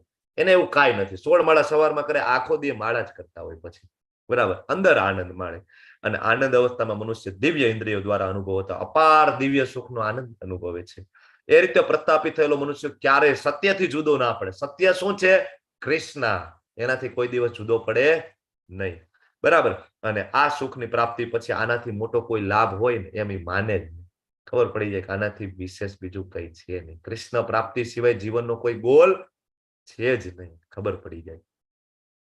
અને આવી સ્થિતિ પામીને મનુષ્ય મોટામાં મોટી વિપત્તિઓમાં પણ વિચલિત ના થાય. પછી કદાચ કોરોના આવી જાય તોય ભલે, અને ધંધામાં નુકસાન થઈ જાય તો પણ ભલે, અને કોઈ પ્રિયજન છોડીને જાય તો પણ ભલે. એવું નથી કે કહેવાય કઠોર થઈ જાય, કઠોર હૃદયનો થઈ જાય, ગમે તે છોડીને વહી જાય, હા હું તો ભગવદ્ ગીતા મેં જાણી લીધી છે, મને કઈ ફેર નથી પડતો, જેને છોડીને જવું એ જાય. આવું નહીં. કઠોર ના થાય, પણ એ પરિસ્થિતિમાં સંયમિત રહી શકે છે. એને દુઃખ ના થાય. ભક્તોને પણ દુઃખ થાય, ખૂબ દુઃખ થાય, એવું નથી. પણ એ પરિસ્થિતિમાં બેલેન્સ રહી, માનસિક પરિસ્થિતિને ગુમાવી ના દે. બરાબર. પછી તો કે ખરેખર સમાધિની આ સાચી અવસ્થા છે. આને સમાધિ કહેવાય. સમાધિ એટલે શું? હિમાલયની ગુફામાં જઈને આમ બેસી જાય, ઓમ, એ સમાધિ છે. ભગવાન કે સમાધિ એટલે આ છે. બરાબર. તો આ રીતના આપણે 8 અંગ, જે મહત્વનો જે પોઈન્ટ હતો એ આપણે પૂરો થયો. અષ્ટાંગ યોગ એટલે 8 અંગ ભગવાને આ રીતના આપણને સમજાવ્યા. હવે ભગવાન છે આગળ મન વિશે કહે છે. મન છે પોતાની ચંચળ તથા અસ્થિર વૃત્તિના કારણે જ્યાં જ્યાં ભટકતું હોય ને ત્યાંથી મનુષ્ય પાછું વાળી લેવું જોઈએ અને નિયંત્રણમાં લાવવું જોઈએ. સૌથી વધારે મન ક્યારે ભટકતું હોય તમને બધાને ખબર હશે ને? જયારે હાથમાં માળા આવે ને ત્યારે મન સૌથી વધારે ભટકે. બાકી હજારો કામ તમે કરી લો, જો થિયેટરમાં 3 કલાક મૂવી જોવા બેઠા આવીશું ને, મન ક્યાંય નહીં ભટકે. આ મૂવીમાં ખોવાઈ જઈશું. અને જેમાં સિરિયલમાં કોઈને રસ હોય, માતાજીઓને ખાસ તો સિરિયલોમાં રસ હોય ને, 1 કલાકની સિરિયલ હોય ને જો એ ટીવીની સામે બેસી ગયા, માતાજીને બોલાવાય નહીં, પ્રભુજીને જમવું હોય ને તો વેઇટ કરવી પડે, કાં તો કે સિરિયલ ચાલુ છે. મન લાગેલું. અત્યારે છંછેડાય નહીં, અત્યારે સિરિયલ ચાલુ. સિરિયલ પૂરી થાય પછી કહેવાય કે હવે જમી લઈએ. બરાબર. મન લાગેલું છે. અને એ મન ભગવાન કહે છે ખૂબ ચંચળ છે. અને એ મન આપણે જે જપ કરીએ છીએ, બોલીને જે જપ કરીએ છીએ ને, તમને બધાને પ્રશ્ન થતો હશે, ખાસ તો નવા પાર્ટિસિપન્ટ, ભાઈ બોલીને શું કામ જપ કરવાના? ઘણા બધા એમ કે જપ તો છે ને મનમાં થવા જોઈએ. તો ચેન્ટિંગના 3 પ્રકાર છે. એક તો મનમાં ચેન્ટિંગ કરવું, બીજું સોફ્ટ ચેન્ટિંગ કરવું, અને એક ત્રીજું loud chanting. Mental chanting, soft chanting, loud chanting. એમાં હરિદાસ ઠાકુરજીને પણ આ પ્રશ્ન પૂછવામાં આવ્યો હતો. ચૈતન્ય મહાપ્રભુએ આપને લાઉડ ચેન્ટિંગ નું કીધું છે. હરિદાસ ઠાકોરને પ્રશ્ન પૂછ્યો હતો ત્યારે હરિદાસ ઠાકુરજીએ પણ કીધું હતું નહીં, લાઉડ ચેન્ટિંગ છે ને સૌથી બેસ્ટ છે. લાઉડ એટલે એવું નહીં કે માઇકમાં આપણે ચેન્ટિંગ કરીએ. લાઉડ નો મતલબ કે એટલીસ્ટ આપણને સંભળાય. હવે તમને એક સરસ ઉદાહરણ આપું કે જયારે આપણે ટીવી જોતા હોય ને, બરાબર, ત્યારે આપણે આંખથી ટીવી જોતા હોય અને શબ્દ આપણા કાનમાં ટીવી ના પડતા હોય, ત્યારે પાછળથી આપણી મમ્મી આપણને રાડો નાખે ને કે ભાઈ જમી લે, જમી લે, આપણને સંભળાશે નહીં. આપણને સંભળાશે જ નહીં. કાન તો છે, સંભળાનું શું કામ નહીં? બને છે કે નહીં આવું? ક્યારેક કોઈ વસ્તુમાં મન લાગી ગયું હોય ને પછી પાછળથી કોઈ બોલાવે તો આપણને ધ્યાન જ ના હોય. બરાબર. શું કામ? શબ્દ કાનમાં પડે છે. શબ્દ કાનમાં પડે છે ને, ધ્યાન આપણું લાગી જાય છે. બરાબર. એ જ રીતના જયારે હરે કૃષ્ણ તમે બોલો છો ત્યારે હરે બોલો છો, કૃષ્ણ બોલો છો, એક એક શબ્દ તમારા કાનમાં જયારે સંભળાય છે ને ત્યારે તમારું મન એની મેળે લાગી જાય છે ઓટોમેટિક. આ એક પ્રોસેસ છે, સાયન્ટિફિક પ્રોસેસ છે મનને ભગવાનમાં લગાડવાની.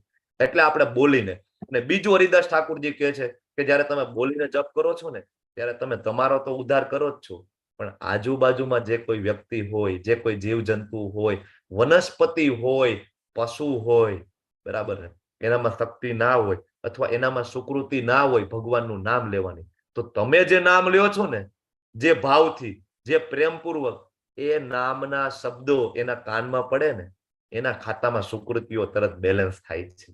હરિદાસ ઠાકુરજીને આપણે ગઈકાલે પ્રસંગ જોયો હતો.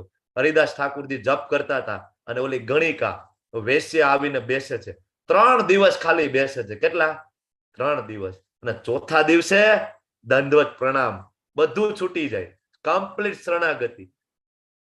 એટલા માટે લાઉડ ચેન્ટિંગ નું મહત્વ છે કે બોલો, એનાથી આપણું મન લાગે ને બીજાનો ઉદ્ધાર થાય. બાકી જો મનમાં જે લોકો જપ કરે ને, ખરેખર એ બધા સુઈ જ જાય છે, બધા ઊંઘી જાય. એ કઈ મનમાં જપ કરવું કળિયુગમાં સહેલું નથી, એ બહુ અઘરું છે, બરાબર. એટલે મનને ભટકતું હોય ત્યાંથી લઈ આવવાનું છે. જયારે માળા કરતા હોય ને ત્યારે ખાસ લઈ આવવાનું વારંવાર. ગુરુ મહારાજ એમ કહેતા હતા, સવારે ઉઠીએ ને એટલે મનને 10 સાવેણા મારવાના. શું મારવાના? 10 સાવેણાથી મારવાનું. જો મનને કોઈ દી મંગળા આરતી કરવી નથી, મનને કોઈ દી જપ કરવો નથી, મનને કોઈ દી મંદિરે નથી જવાનું, મનને શું કરવું છે? મનને પીઝા ખાવા છે, મનને શિમલા જવું છે, મનને આબુ જવું છે, મનને વ્યભિચાર કરવો છે, પછી મનને વ્યસનો કરવા છે.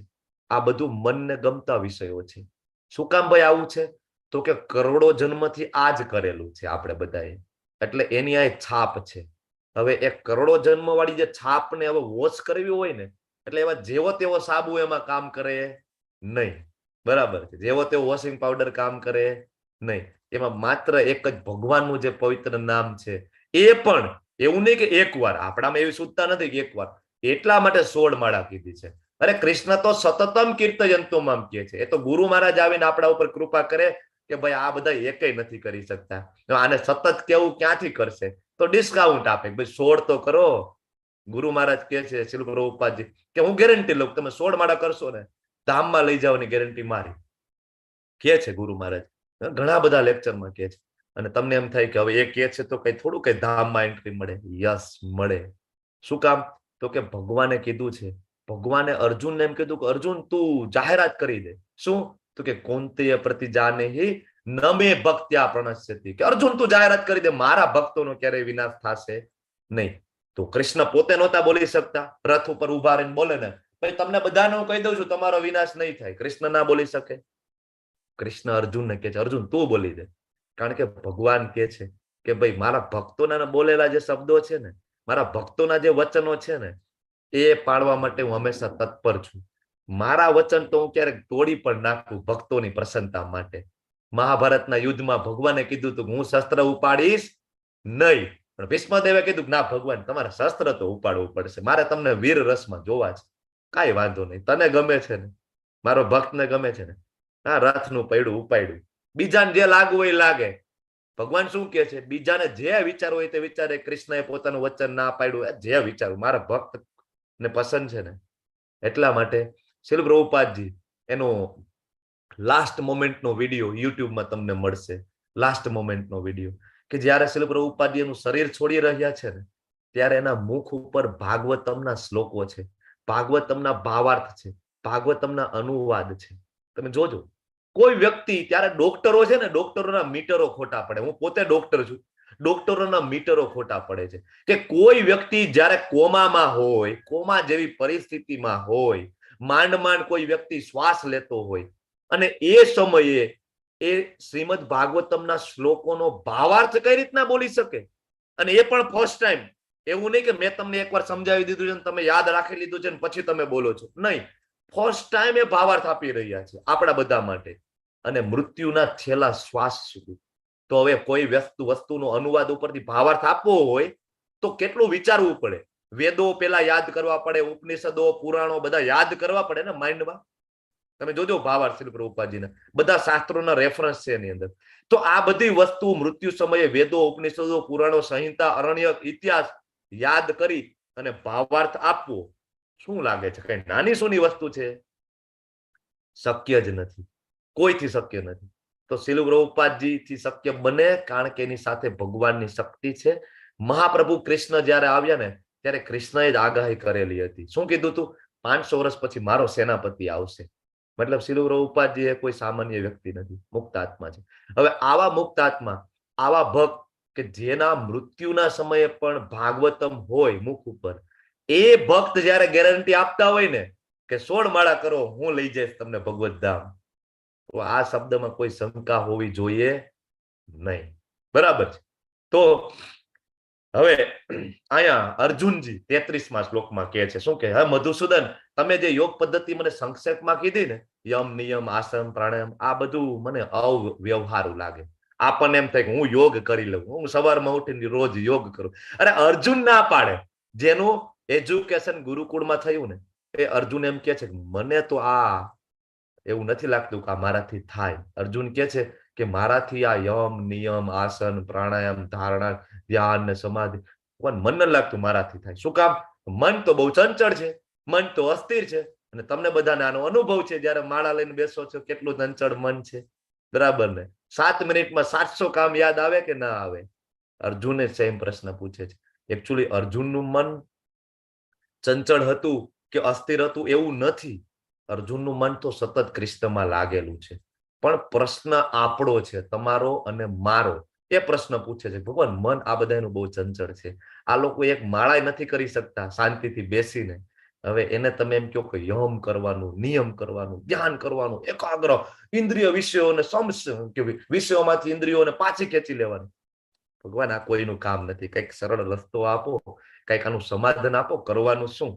હા, એટલે જો કળિયુગમાં અષ્ટાંગ યોગનો અભ્યાસ કરવો મુશ્કેલ છે. આ મેં જ સમજાવી દીધું, તમને બધાને સમજાઈ ગયું હશે ને હવે તો, કે અષ્ટાંગ યોગ છે કળિયુગમાં શક્ય નથી. શ્રીલ પ્રભુપાદજી બહુ ક્લિયરલી કહે છે કોઈએ કળિયુગમાં પ્રયત્ન કરવો નહીં. તો આપણને એમ થાય શાસ્ત્રમાં તો લખ્યું છે, ભગવાને ભગવદ્ ગીતામાં આવ્યું છે, પણ છેલ્લા શ્લોકમાં ભગવાન છે ને પોતાનું કન્ક્લુઝન આપશે. જો શાસ્ત્રમાં ઘણું બધું લખ્યું હોય, શાસ્ત્રમાં હોય ને, બરાબર, પછી જયારે યુગ આચાર્ય આપે ને, યુગ આચાર્ય જયારે આવે ને, ત્યારે એ શાસ્ત્રના બીજા શાસ્ત્રોના રેફરન્સ લઈ અને જે તે યુગના સમય પ્રમાણે આપણને સમજાવે. જો સતયુગ હોય તો આ શક્ય છે. સતયુગનો યુગ ધર્મ શું હતો? ધ્યાન. ત્યારે શક્ય હતું. અત્યારે ચાલે છે કયો? કળિયુગ. કળિયુગનો યુગ ધર્મ, બરાબર, વેદવ્યાસજી સુખદેવજી શું કે છે કે કળિયુગનો યુગ ધર્મ છે નામ. તો ત્યારે અષ્ટાંગ યોગની સાધના છે એ શક્ય નથી. હવે અર્જુનજી ભગવાનના શાશ્વત ભક્ત, ગમે એવી પરિસ્થિતિ હોય ને તોય એ મનને કંટ્રોલ કરી શકે. બરાબર, એ એમ કે છે કે ના ના આ અમારાથી, અર્જુન કે છે કે શક્ય નથી. આપણે એમ કહી કે ના ના મારાથી. અર્જુનજી ભગવાનના કેવા ભક્ત હતા. આપણે અર્જુનજીને ગ્લોરીફાય કરીએ તો આ પિક્ચર ઉપરથી તમને ખબર પડે છે કે આ કયો પ્રસંગ છે? હરે કૃષ્ણ, કયો પ્રસંગ છે, કઈ ઘટના છે આ? અર્જુનજીનું માઇન્ડ કેટલું ફોકસ હતું એના ઉપર આપણે ચર્ચા કરીએ છીએ અત્યારે. માછલીની. હરે કૃષ્ણ પ્રભુ. હા બોલો બોલો પ્રભુ બોલો. પ્રભુજી, ગુરુ દ્રોણ જે છે, જે એમના શિષ્ય અર્જુન છે, એમને માછલીની આંખ ટીચવાનું કહે છે, એને ધ્યાન રાખીને પક્ષીની ગુરુ દ્રોણ, બરાબર, પક્ષીની આંખ. બધાને પૂછે છે શું દેખાય છે? તો કેટલાક વૃક્ષો દેખાય છે, કેટલાક ઝાડવા દેખાય છે, કેટલાક ડાળખી દેખાય, કેટલાક પાંદડા દેખાય, બરાબર, કેટલાક મને પોપટ દેખાય છે. અર્જુનને પૂછે ભાઈ તને શું દેખાય? મને કે આંખ દેખાય છે ખાલી, મારે આંખ વીંધવાની છે ને, ખાલી મને આંખ દેખાય છે. આટલા અર્જુન છે ફોકસ્ડ હતા. બરાબર. અને એક વખત ગુરુકુળમાં રાત્રે ખૂબ પવન હોય અને અંધારું હોય છે, બધી ઓલી મસાલો ને બધું કહેવાય કે ઓલવાઈ ગયું હોય છે. અંધારામાં ભીમ છે ને એ જમતો હોય છે, ભીમ જમતો હોય છે. અર્જુનજી જોવે છે આમાં કઈ દેખાતું નથી ને આ ભાઈ જમે કઈ રીતના, કઈ વસ્તુ ક્યાં પડી આને કેમ ખબર? બરાબર, પૂછે છે. તો અર્જુન, ભીમ કહે છે ભાઈ મારું મન છે ને એ આમાં લાગેલું છે ખાવામાં. હે, ખાઉધરા ભીમ તરીકે આવે છે ને પેલા જ અધ્યાયની અંદર. મન કે મારું ખાવામાં લાગેલો, હું આંખ બંધ કરીને હું કહી દઉં, અરે હું તો નાકથી સૂંઘીને કહી દઉં કે લાડવા ક્યાં બને છે, કેટલા દૂર બને છે, કઈ દિશામાં બને, હું કહી દઉં.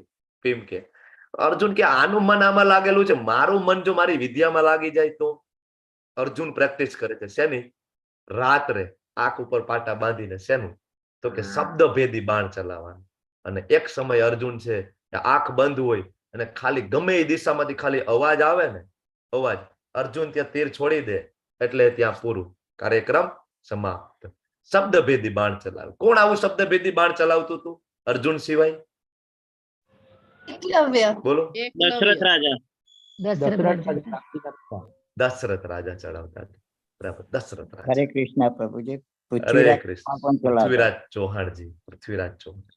પણ એકદમ દિવ્ય અવસ્થામાં આપણે વાત કરીએ તો દશરથ રાજા. બરાબર. તો અને આયા બીજો પ્રસંગ તમને બધાને ખબર છે ને, બરાબર, દ્રૌપદીજીનું સ્વયંવર. બરાબર, અર્જુનજી જાય છે, માછલીની આંખ વીંધવાની, નીચે જોવાનું અને ઉપર આંખ વીંધવાની, આટલા બધા ફોકસ્ડ. યક્ષોનો હુમલો હોય છે, ચારે ચાર પાંડવો જે છે, બરાબર, એ બધાને કોમા જેવી પરિસ્થિતિમાં મૂકે. યુધિષ્ઠિર મહારાજ આવે અને યક્ષોના પ્રશ્નોનો જવાબ આપે. તો આ 5 પાંડવો એટલા બધા એના પ્રશ્નોના જવાબમાં ફોકસ્ડ હતા. અને આ અર્જુનનું યુદ્ધ થયું હતું મહાદેવ સાથે. તમને બધાને ખબર છે ને, જયારે એ લોકો વનવાસમાં હતા ત્યારે કૃષ્ણજીએ જ આદેશ આપેલો, તું મહાદેવની ઉપાસના કરજે. બધાને એમ થાય કે કૃષ્ણજી એમ કે છે કે મહાદેવની ઉપાસના કરે તને પશુપતાસ્ત્ર આપશે, તો કૃષ્ણ પોતે પશુપતાસ્ત્ર ના આપી શકે? આપી જ શકે, પણ એને મહાદેવને ગ્લોરીફાય કરવા છે. કારણ કે મહાદેવ કોણ છે? વૈષ્ણવા નામ યથા સંભો. સૌથી શ્રેષ્ઠ કોઈ વૈષ્ણવ હોય, આદિ ગુરુ હોય, કૃષ્ણને સૌથી પ્રિય હોય, એ શિવજી છે. તો એને ગ્લોરીફાય કરવા છે, એટલા માટે કે તું શિવજીની ઉપાસના કર. અને શિવજી સાથે ઘમાસાન યુદ્ધ થાય. તમને ખબર છે ઓલું જંગલી ડુક્કર હોય છે, જંગલી સુવર હોય છે, બરાબર. અને જનરલી એવું હોય કે જંગલી સુવર હોય, બીજાને હેરાન કરતું હોય, પાકનો નાશ કરતું હોય, તો ક્ષત્રિયનો ધર્મ છે કે એનો વધ કરી શકાય. ક્ષત્રિયોનો ધર્મ છે. એટલે અર્જુન છે એ સુવરને જોવે છે એટલે તીર છોડે છે અને એનું તીર લાગે છે સુવરમાં. બીજી બાજુ શિવજી છે ને શિકારી બનીને આવે છે, શિવજી પોતે, અને એ પર તીર છોડે છે. બેયનું તીર એક સાથે લાગે છે. તો અર્જુન એમ કે છે કે મારું જે તીર છે પેલા લાગ્યું. શિવજી કે મારું તીર પેલા લાગ્યું. બરાબર. શિવજી કે એવું હોય તો ચાલ આપણે બે યુદ્ધ કરીએ, હમણાં ખબર પડે કોણ વધારે બળ્યો છે. બરાબર. અને શિવજી અને અર્જુનજીનું ધમાસાણ યુદ્ધ થાય. અને શિવજી છે ખૂબ જ પ્રસન્ન થાય છે અર્જુન ઉપર, એના યુદ્ધ કૌશલ્યથી. એનું જે માઇન્ડનું જે ફોકસ હતું ને યુદ્ધ કરવામાં, બરાબર. કારણ કે યુદ્ધ કરવામાં માઇન્ડ એકદમ ફોકસ જોઈએ ને. ગમે ત્યાં તલવાર આવે તો એમ એ બાજુ આપણે પ્રોટેક્શન આપણું ત્યારે જ થાય કે આપણું માઇન્ડ ફોકસ હોય, બરાબર. તો ખૂબ જ એટલે આ રીતના આટલું જોરદાર એનું માઇન્ડ ફોકસ. તમને બધાને ખબર છે કે અર્જુન કોઈ સામાન્ય નહોતા. એ તમે શ્રીમદ ભાગવતમ સ્કંદ પેલો અધ્યાય 3 વાંચો તો એમાં 24 અવતારોનું વર્ણન છે. એમાં નર નારાયણ તરીકે પણ આવેલા હતા અર્જુનજી. શાશ્વત પાર્ષદ છે. કેવા પાર્ષદ છે? શાશ્વત પાર્ષદ છે. એક વખત સ્વર્ગમાં ઘમાસાણ યુદ્ધ થયું હોય છે અને ઇન્દ્ર છે એ પહોંચી નથી વળતા. કોની સાથે? દેવતાઓ સાથે, સોરી દૈત્યો સાથે, બરાબર. તો ઇન્દ્ર છે અર્જુનને બોલાવે છે કે આવો હેલ્પ કરવા માટે. અર્જુનજી પૃથ્વીલોકથી સ્વર્ગમાં જાય યુદ્ધ કરવા માટે. જોરદાર યુદ્ધ કરે અને આઈ થિંક યક્ષોનો હુમલો હોય છે અને અર્જુન છે એ જીતી લે છે, ફરીથી સ્વર્ગને જીતી લે છે, સ્વર્ગને મુક્ત કરે છે. અને પછી અર્જુન ત્યાં રોકાણા હોય છે. અને પછી ઉર્વશી નામની એક અપ્સરા હોય ને, એ અર્જુન પાસે આવે છે. એકાંત હોય છે, આજુબાજુમાં પછી કોઈ હોતું નથી, એકાંત. ઉર્વશી નામની અપ્સરા છે એ અર્જુનના ખૂબ વખાણ કરે છે, ખૂબ પ્રશંસા કરે છે અને અર્જુન સાથે સહવાસ માણવાની ઈચ્છા વ્યક્ત કરે છે. નહીં, મને તમે બહુ ગમો છો. અર્જુન કે માતાજી હું તો કૃષ્ણનો ભક્ત છું, બરાબર, અને આ બધું મને શોભે નહીં, બરાબર. અને એ જે છે તમે જો કોઈ પણ માણસ એકલો હોય ને ત્યારે એના ચારિત્રની પરીક્ષા થાય. અહીંયા અર્જુનની આજુબાજુમાં કોઈ છે? એની પત્ની, એના મોટા ભાઈઓ બધા તો ક્યાં છે? પૃથ્વીલોકમાં. ત્યાં તો કોઈ નથી. અને સ્વર્ગલોકમાં તો આમે બધા ભોગો ભોગવતા હોય, કારણ કે સ્વર્ગલોક એના માટે જ છે, અહીંયા કરતા પણ વધારે ભોગો ભોગવવા માટે. તો ત્યાં અર્જુનજી કદાચ એવા ભોગો ભોગવે તો આ કોઈને પૃથ્વી ઉપર કોઈને ખબર પડે નહીં. પણ અર્જુનજીનું ચારિત્ર જુઓ તમે, એકાંતમાં પણ એ એકદમ ચારિત્રવાન છે, બરાબર. અને એ ઓલી જે આપણે ઉર્વશી અપ્સરા એ દુઃખી થાય અને ક્રોધિત થાય છે. મારી ઈચ્છા પૂરી ના કરી, જા હું તને શ્રાપ આપું છું કે એક દિવસ તું છે ને, બરાબર, બૃહનલલા નામની ખબર છે સ્ત્રી બની જાય છે, યાદ છે ને તમને? અરે જયારે અજ્ઞાતવાસનું છેલ્લું વર્ષ હોય ને એમાં અર્જુન છે એ નર્તકી બની જાય છે, બરાબર. એનું નામ છે બૃહનલલા. તો કહેવાનો મતલબ એ છે કે અર્જુનજી છે ને એ આટલા બધા ફોકસ્ડ છે. એ અર્જુન એમ કે છે કે મને અવ્યવહારુ લાગે અષ્ટાંગ યોગ. હજી કે છે હે કૃષ્ણ, મન બહુ ચંચળ છે, હાથમાં રહી એવું છે ને ઉચ્છ્રલમ છે, એટલે કોઈનું માને એવું જ નથી. તમે ગમે એમ કયો એ ભાગે છે બધે. દુરાગ્રહી છે. દુરાગ્રહી એટલે હઠી. તમે કયો તોય માને. દુરાગ્રહી. તમે ગમે એટલું કયો મન માળામાં લાગી જા, મન માળામાં લાગી જા. એક મંત્ર બોલે એટલી વાર કદાચ લાગે, બીજા મંત્રમાં તો પાછું મન ક્યાંય ફરતું હોય. બરાબર, દુરાગ્રહી. અને બીજું કેવું? દુરાગ્રહી હોય દોરડાથી બાંધી દઈએ. અર્જુન કે ભગવાન અત્યંત બળવાન છે, ખૂબ જ બળવાન છે, એને ક્યાંય બાંધી શકાય એવું નથી. અને એથી એને વશમાં રાખવું એ મને વાયુને વશમાં રાખવાથી પણ વધારે અઘરું છે. અર્જુન શું કહે છે કે ભગવાન તમે કયો ને તો મારી પાસે એવા શસ્ત્ર છે કે એક હું તીર છોડું ને હું વાયુને કંટ્રોલમાં કરી લઉં, બીજો તીર છોડું ને સુનામી લઈ આવી દઉં, ત્રીજો તીર છોડું ને વાયુને કંટ્રોલ કરી લઉં, વાયુને ઉભો રાખી દઉં ને, પવનને ઉભો રાખી દઉં ને. ભગવાન મારી પાસે એટલી શક્તિ છે, પણ મનને કંટ્રોલ કરવાની શક્તિ નથી. ખરેખર નથી અર્જુનમાં? છે, આપણામાં નથી ને. એટલે અર્જુન આપણા વતી ભગવાનને રિપ્રેઝન્ટ કરે છે કે ભગવાન આ કોઈ લોકોથી મન એ નહીં થાય સંયમ. બરાબર. ઘણા બધા ભગવદ ગીતા વાંચે ને તો એ લોકો એવું માને કે ભગવદ ગીતા છે અર્જુન માટે છે. હું તમને પહેલા જ દિવસે મેં તમને કીધું હતું, ભગવદ ગીતા વાંચવાનો સૌથી સરળ રસ્તો એ છે કે પેલા ભગવદ ગીતા ખોલો ને, ભગવાન જે આદેશ આપે છે ને એ આપણા માટે છે, અર્જુન માટે નહીં. અને અર્જુન જે પૂછે છે ને એ આપણા વતી પૂછે છે, અર્જુન માટે નહીં. જ્યારે આ તમે સમજશો ને તો તમને ખબર પડશે કે ભગવદ ગીતા મારા માટે છે, અર્જુન માટે નથી. બરાબર છે. તો અહીંયા અર્જુન કે છે કે ભાઈ બહુ ખૂબ અઘરું છે, હવે કઈક સોલ્યુશન તો આપો ભગવાન. તો ભગવાન જો અહીંયા જવાબ આપે છે 35મા શ્લોકમાં. શું કે છે કે અસંશયમ મહાબાહો. અર્જુન તું કેસ ને ભાઈ, એકદમ સાચી વાત છે તારી. નિસંદેહ મન છે ને બહુ ચંચળ છે, વશમાં કરવું બહુ અઘરું છે. જો કોઈને વાત કાપી નથી નાખતા, આપણે તો શું કહીએ, તરત વાત કાપી નાખીએ. બરાબર. ભગવાન છે ને અહીંયા પેલા એગ્રી કરે છે, સલાહ આપે ને એની પેલા એગ્રી કરે, ના ના તારી વાત સાચી છે ભાઈ. આ એક ટેકનિક છે, કોઈકની વાતને આપણે કાપી નાખી, ના ના અર્જુન તું ખોટો છો, એવું હોય જ નહીં. મન કઈ ચંચળ બંચળ છે જ નહીં ને, તો કંટ્રોલ કરી શકાય. અમે કરેલું જ છે ભાઈ, કઈ નવી નવાઈ નથી, આગળના ઋષિઓએ કરેલું છે. આવી તું વાતો કરે છો, આમ નહીં. ભગવાન શું કે છે, તારી વાત સાચી છે અર્જુન, મન બહુ ચંચળ છે, એને કંટ્રોલ કરવું અઘરું છે, પણ હા હું તને રસ્તો આપું છું. શું? તો કે અભ્યાસેન તું કૌંતેય. અભ્યાસ. અભ્યાસ એટલે શું? પ્રેક્ટિસ. વારંવાર પ્રેક્ટિસ કરીએ, વારંવાર પ્રેક્ટિસ કરીએ. શું પ્રેક્ટિસ કરીએ? હે, અભ્યાસ એટલે કે ડૂઝ, પ્રેક્ટિસ કરવાની. એક માળા કરીએ, એક માળા કરીએ, બે માળા કરીએ, બે કરીએ, બે કરીએ, બે કરીએ, ચાર કરીએ, ચાર કરીએ, 16 કરીએ. કરતા કરતા 16 માળા બ્રહ્મ મુહૂર્તમાં થાય ને, અનુભવ થશે કે ના ના મન છે એ હવે એક જગ્યાએ સ્થિર ધીમે ધીમે થતું જાય છે, માળામાં મન લાગે છે. ક્યારે થાય આ? તો કે અભ્યાસેન. પછી અભ્યાસેન તું કૌંતેય, પછી વૈરાગ્યેણ. બીજો શબ્દ છે વૈરાગ્યેણ.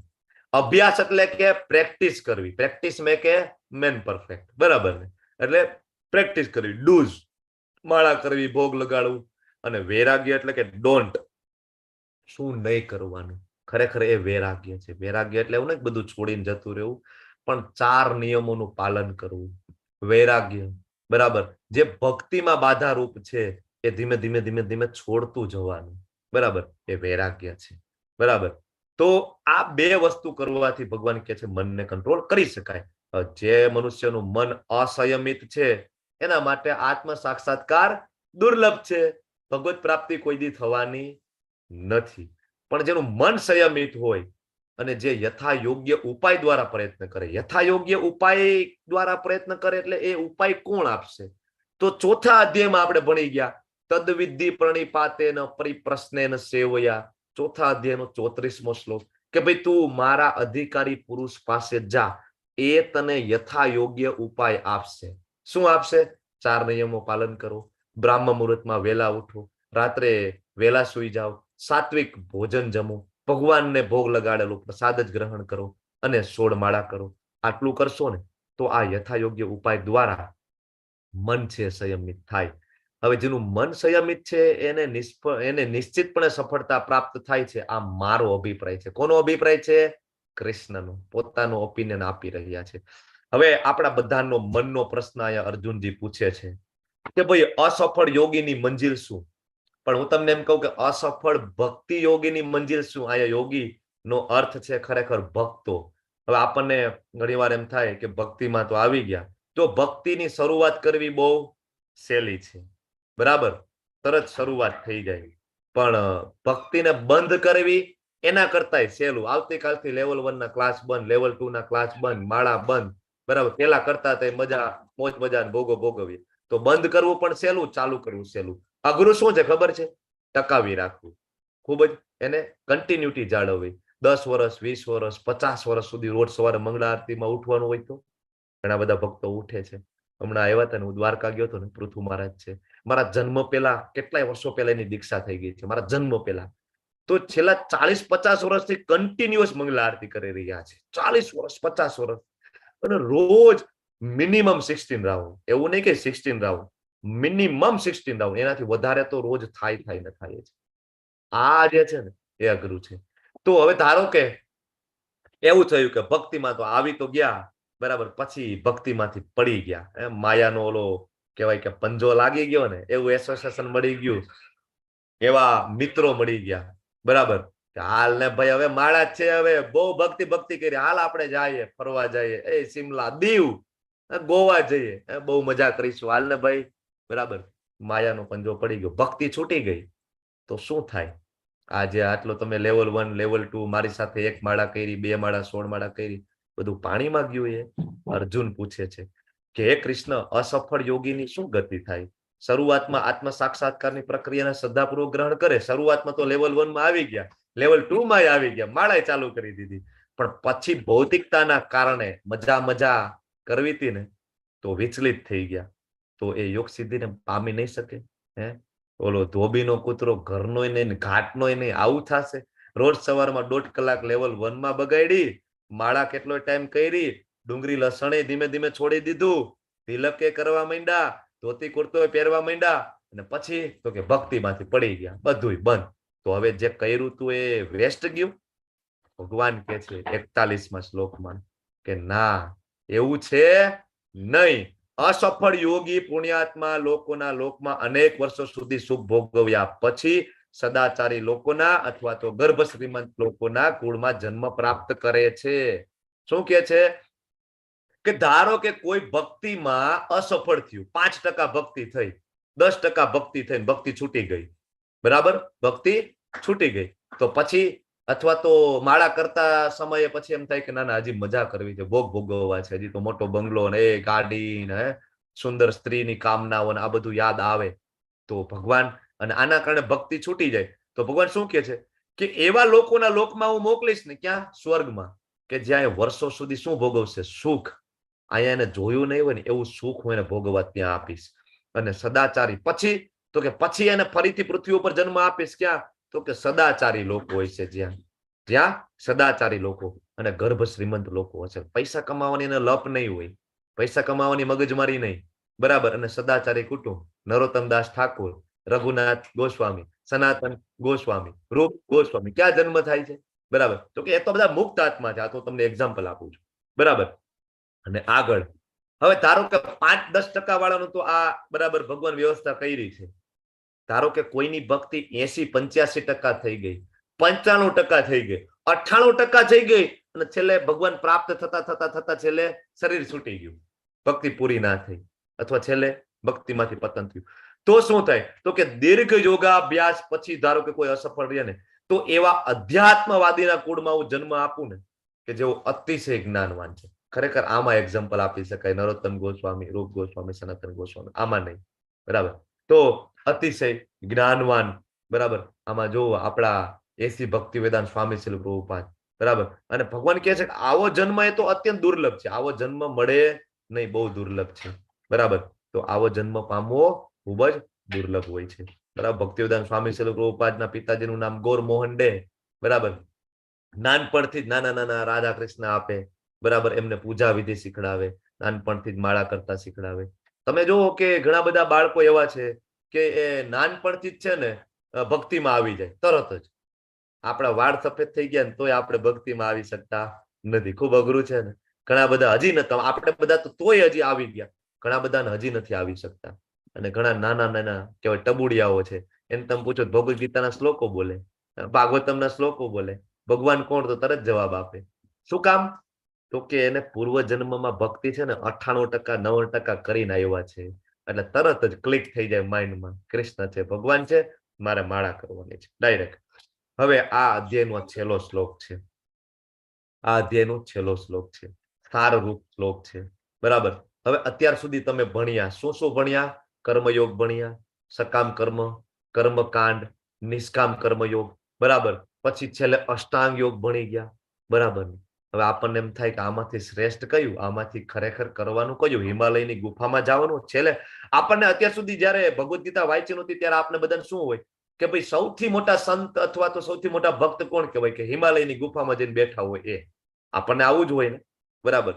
પણ ભગવાન અહીંયા પોતાનો જવાબ આપે છે. જો શું કે છે કે યોગીનામ અપી સર્વેસામ મદ્ગતેન અંતરાત્મના, કે બધા જ યોગીઓમાંથી, બરાબર, એ સકામ કર્મ યોગી હોય, નિષ્કામ કર્મ યોગી હોય, કર્મ યોગી હોય, અષ્ટાંગ યોગી હોય, હઠ યોગી હોય, જ્ઞાન યોગી હોય, વેદાંતીઓ હોય, આ બધામાંથી મદ્ગતેન અંતરાત્મના, મદ્ગતેન અંતરાત્મના, અંતઃકરણમાં મારું ચિંતન કરે છે, અને શ્રદ્ધાવાન ભજતે, શ્રદ્ધાપૂર્વક ભજતે, ભજતે એટલે ભક્તિ કરે છે.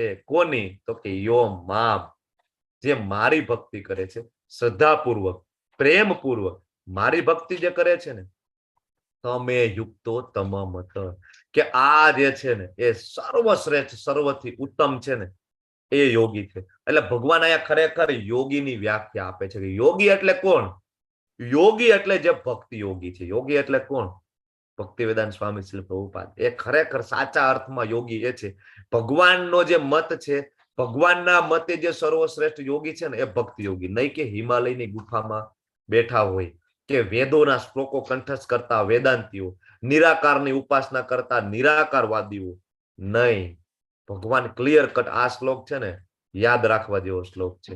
એમાં ક્લિયર કટ આન્સર છે કે ભાઈ ક્લિયર કટ છે કે શ્રદ્ધાવાન ભજતે યો મામ, શ્રદ્ધાપૂર્વક મારી ભક્તિ કરે, જે માળા કરે છે, જે ભોગ લગાડે છે, જે મંદિરે આવે છે ને, આ સૌથી ઉત્તમ કક્ષાનો યોગી છે, બરાબર.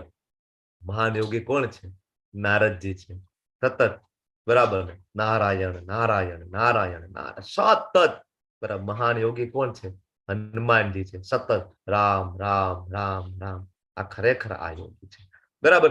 બાકીના બધા રહ્યા ને, કર્મયોગ છે, જ્ઞાન યોગ છે, અષ્ટાંગ યોગ છે, એ પગથિયા છે, એ સીડી છે. અલ્ટિમેટલી આ બધું જાણતા જાણતા જાણતા જાણતા જાણતા છેલ્લે ભક્તિમાં તો આવું જ પડે. તો શું કામ આ બધે ઠેબા ખાવા માટે જવું છે? અહીંયા ડાયરેક્ટ તમને લિફ્ટ આપે છે શ્રીલ પ્રભુપાદજી. ભગવાન પોતે ડાયરેક્ટ લિફ્ટ આપી રહ્યા છે. ભાઈ ભક્તિ ઉત્તમ છે, સીધા ભક્તિમાં આવી જાવ, ડાયરેક્ટ ભક્તિ કરવા માંડો. ક્યાંય હિમાલયની ગુફામાં નથી જવું, ક્યાંય વેદોના પઠન કરી અને પાણીનું ગ્રામર શીખવા માટે 12 વર્ષ જોઈએ. તમારી પાસે ટાઈમ છે 12 વર્ષનો? અને બુદ્ધિ જોઈએ ગ્રામર સમજવા માટે. એ વેદોના શ્લોકોનું સાચું ટ્રાન્સલેશન કરવા માટેની બુદ્ધિ છે આપણામાં? નથી. તો પછી ભગવદ્ ગીતા વાંચો, ભાગવતમ વાંચો અને ભક્તિ કરો. ભગવાન કહે છે કે આ સૌથી શ્રેષ્ઠ છે, બરાબર. એટલે આ બધા હઠ યોગીમાં એમાં આપણે પડવું જોઈએ નહીં, પણ સૌથી ઉત્તમ જે છે એ ભક્તિ યોગ છે, પડવું જોઈએ. જો અલગ અલગ યુગની અંદર આપેલું છે આપણને. જો આ શ્રીમદ ભાગવતમનો શ્લોક છે 12.3.52, બરાબર, કે એમાં તમે જો તો સતયુગની અંદર આપણે વાત કરીએ છીએ ધ્યાન, યજ્ઞ ત્રેતા યુગમાં, દ્વાપર યુગમાં મંદિરમાં જવું, પણ કળિયુગની અંદર માત્ર ભગવાનનું પવિત્ર નામનો જપ, આના સિવાય બીજો કોઈ ઉદ્ધાર નથી. તમને એમ થાય કે ક્યાં આવું કીધું છે, તો હું તમને 5 મિનિટ તમારી લઉં છું, શાસ્ત્રના રેફરન્સ તમને આપું કે કલિસંત્રણ ઉપનિષદ છે ને એમાં શ્લોક છે કે ઇતિ ષોડશક નામ નામ કલી કલ્મસ નાશનમ નત પરોતરો ઉપાય સર્વ વેદેષુ દૃશ્યતે. આ કોણ કે છે ખબર છે? કલિસંત્રણ ઉપનિષદમાં બ્રહ્માજી કે છે. બ્રહ્માજી આપણને બધાને કહે છે કે ભાઈ મેં બધા વેદો વાંચી લીધા છે, બધા પુરાણો વાંચી લીધા છે, ઉપનિષદો વાંચી લીધા છે, અને બધું વાંચી અને હું તમને એક સાર રૂપ મંત્ર આપું છું. શું? તો કે 16 શબ્દનો મંત્ર. કયો મંત્ર? હરે કૃષ્ણ કૃષ્ણ કૃષ્ણ હરે હરે, હરે રામ રામ રામ હરે હરે. આ 16 શબ્દનો મંત્ર બીજું કોઈ નથી આપતા, બ્રહ્માજી સ્વયં આપીને ગયા છે. બ્રહ્માંડ પુરાણના ઉત્તરકાંડમાં પણ છે, યજુર્વેદમાં પણ છે. અને બીજું બધું તો ઠીક, જયારે કૃષ્ણ સ્વયં આવ્યા ને ચૈતન્ય મહાપ્રભુ સ્વરૂપે, ત્યારે સ્વયં આપીને ગયા છે. બીજું બધું ભૂલી જાઓ, કૃષ્ણ પોતે જ આપીને ગયા છે. એ મંત્ર છે આ 16 શબ્દોનો મંત્ર. અહીંયા બ્રહ્માજી કહે છે કે આનાથી વધારે ઉત્ક્રાંતિ યુગ બીજી કોઈ પ્રક્રિયા છે જ નહીં. હરે કૃષ્ણ મહામંત્રના જપ સિવાય બીજી કોઈ ઉત્ક્રાંતિ પ્રક્રિયા છે નહીં. આનો તમારે પ્રૂફ જોઈતું હોય તો યુટ્યુબ સ્ક્રોલ કરો, હરિનામ સંકીર્તન આંદોલન, પછી રશિયા હોય, યુક્રેન હોય, પાકિસ્તાન હોય, જાપાન હોય, ન્યુઝીલેન્ડ હોય, ચાઇના હોય, બધે કરે છે હરે કૃષ્ણ મહામંત્ર, અને બધા શુદ્ધ થયા છે. એ કરતા કરતા માંસાહાર પણ છૂટી જાય, દારૂ પણ છૂટી જાય. બરાબર. અને આગળ જો નારાયણ સંહિતામાં પણ કહે છે કે ફક્ત ભગવાનનું નામનું જપ કરવું જોઈએ. આગળ ચૈતન્ય ચરિતામૃતમાં કીધું છે કે હરેર નામ એવ કેવલમ કલો નાસ્તિ એવ નાસ્તિ ગતિરન્યથા, કે બીજો કોઈ રસ્તો છે જ નહીં કળિયુગની અંદર.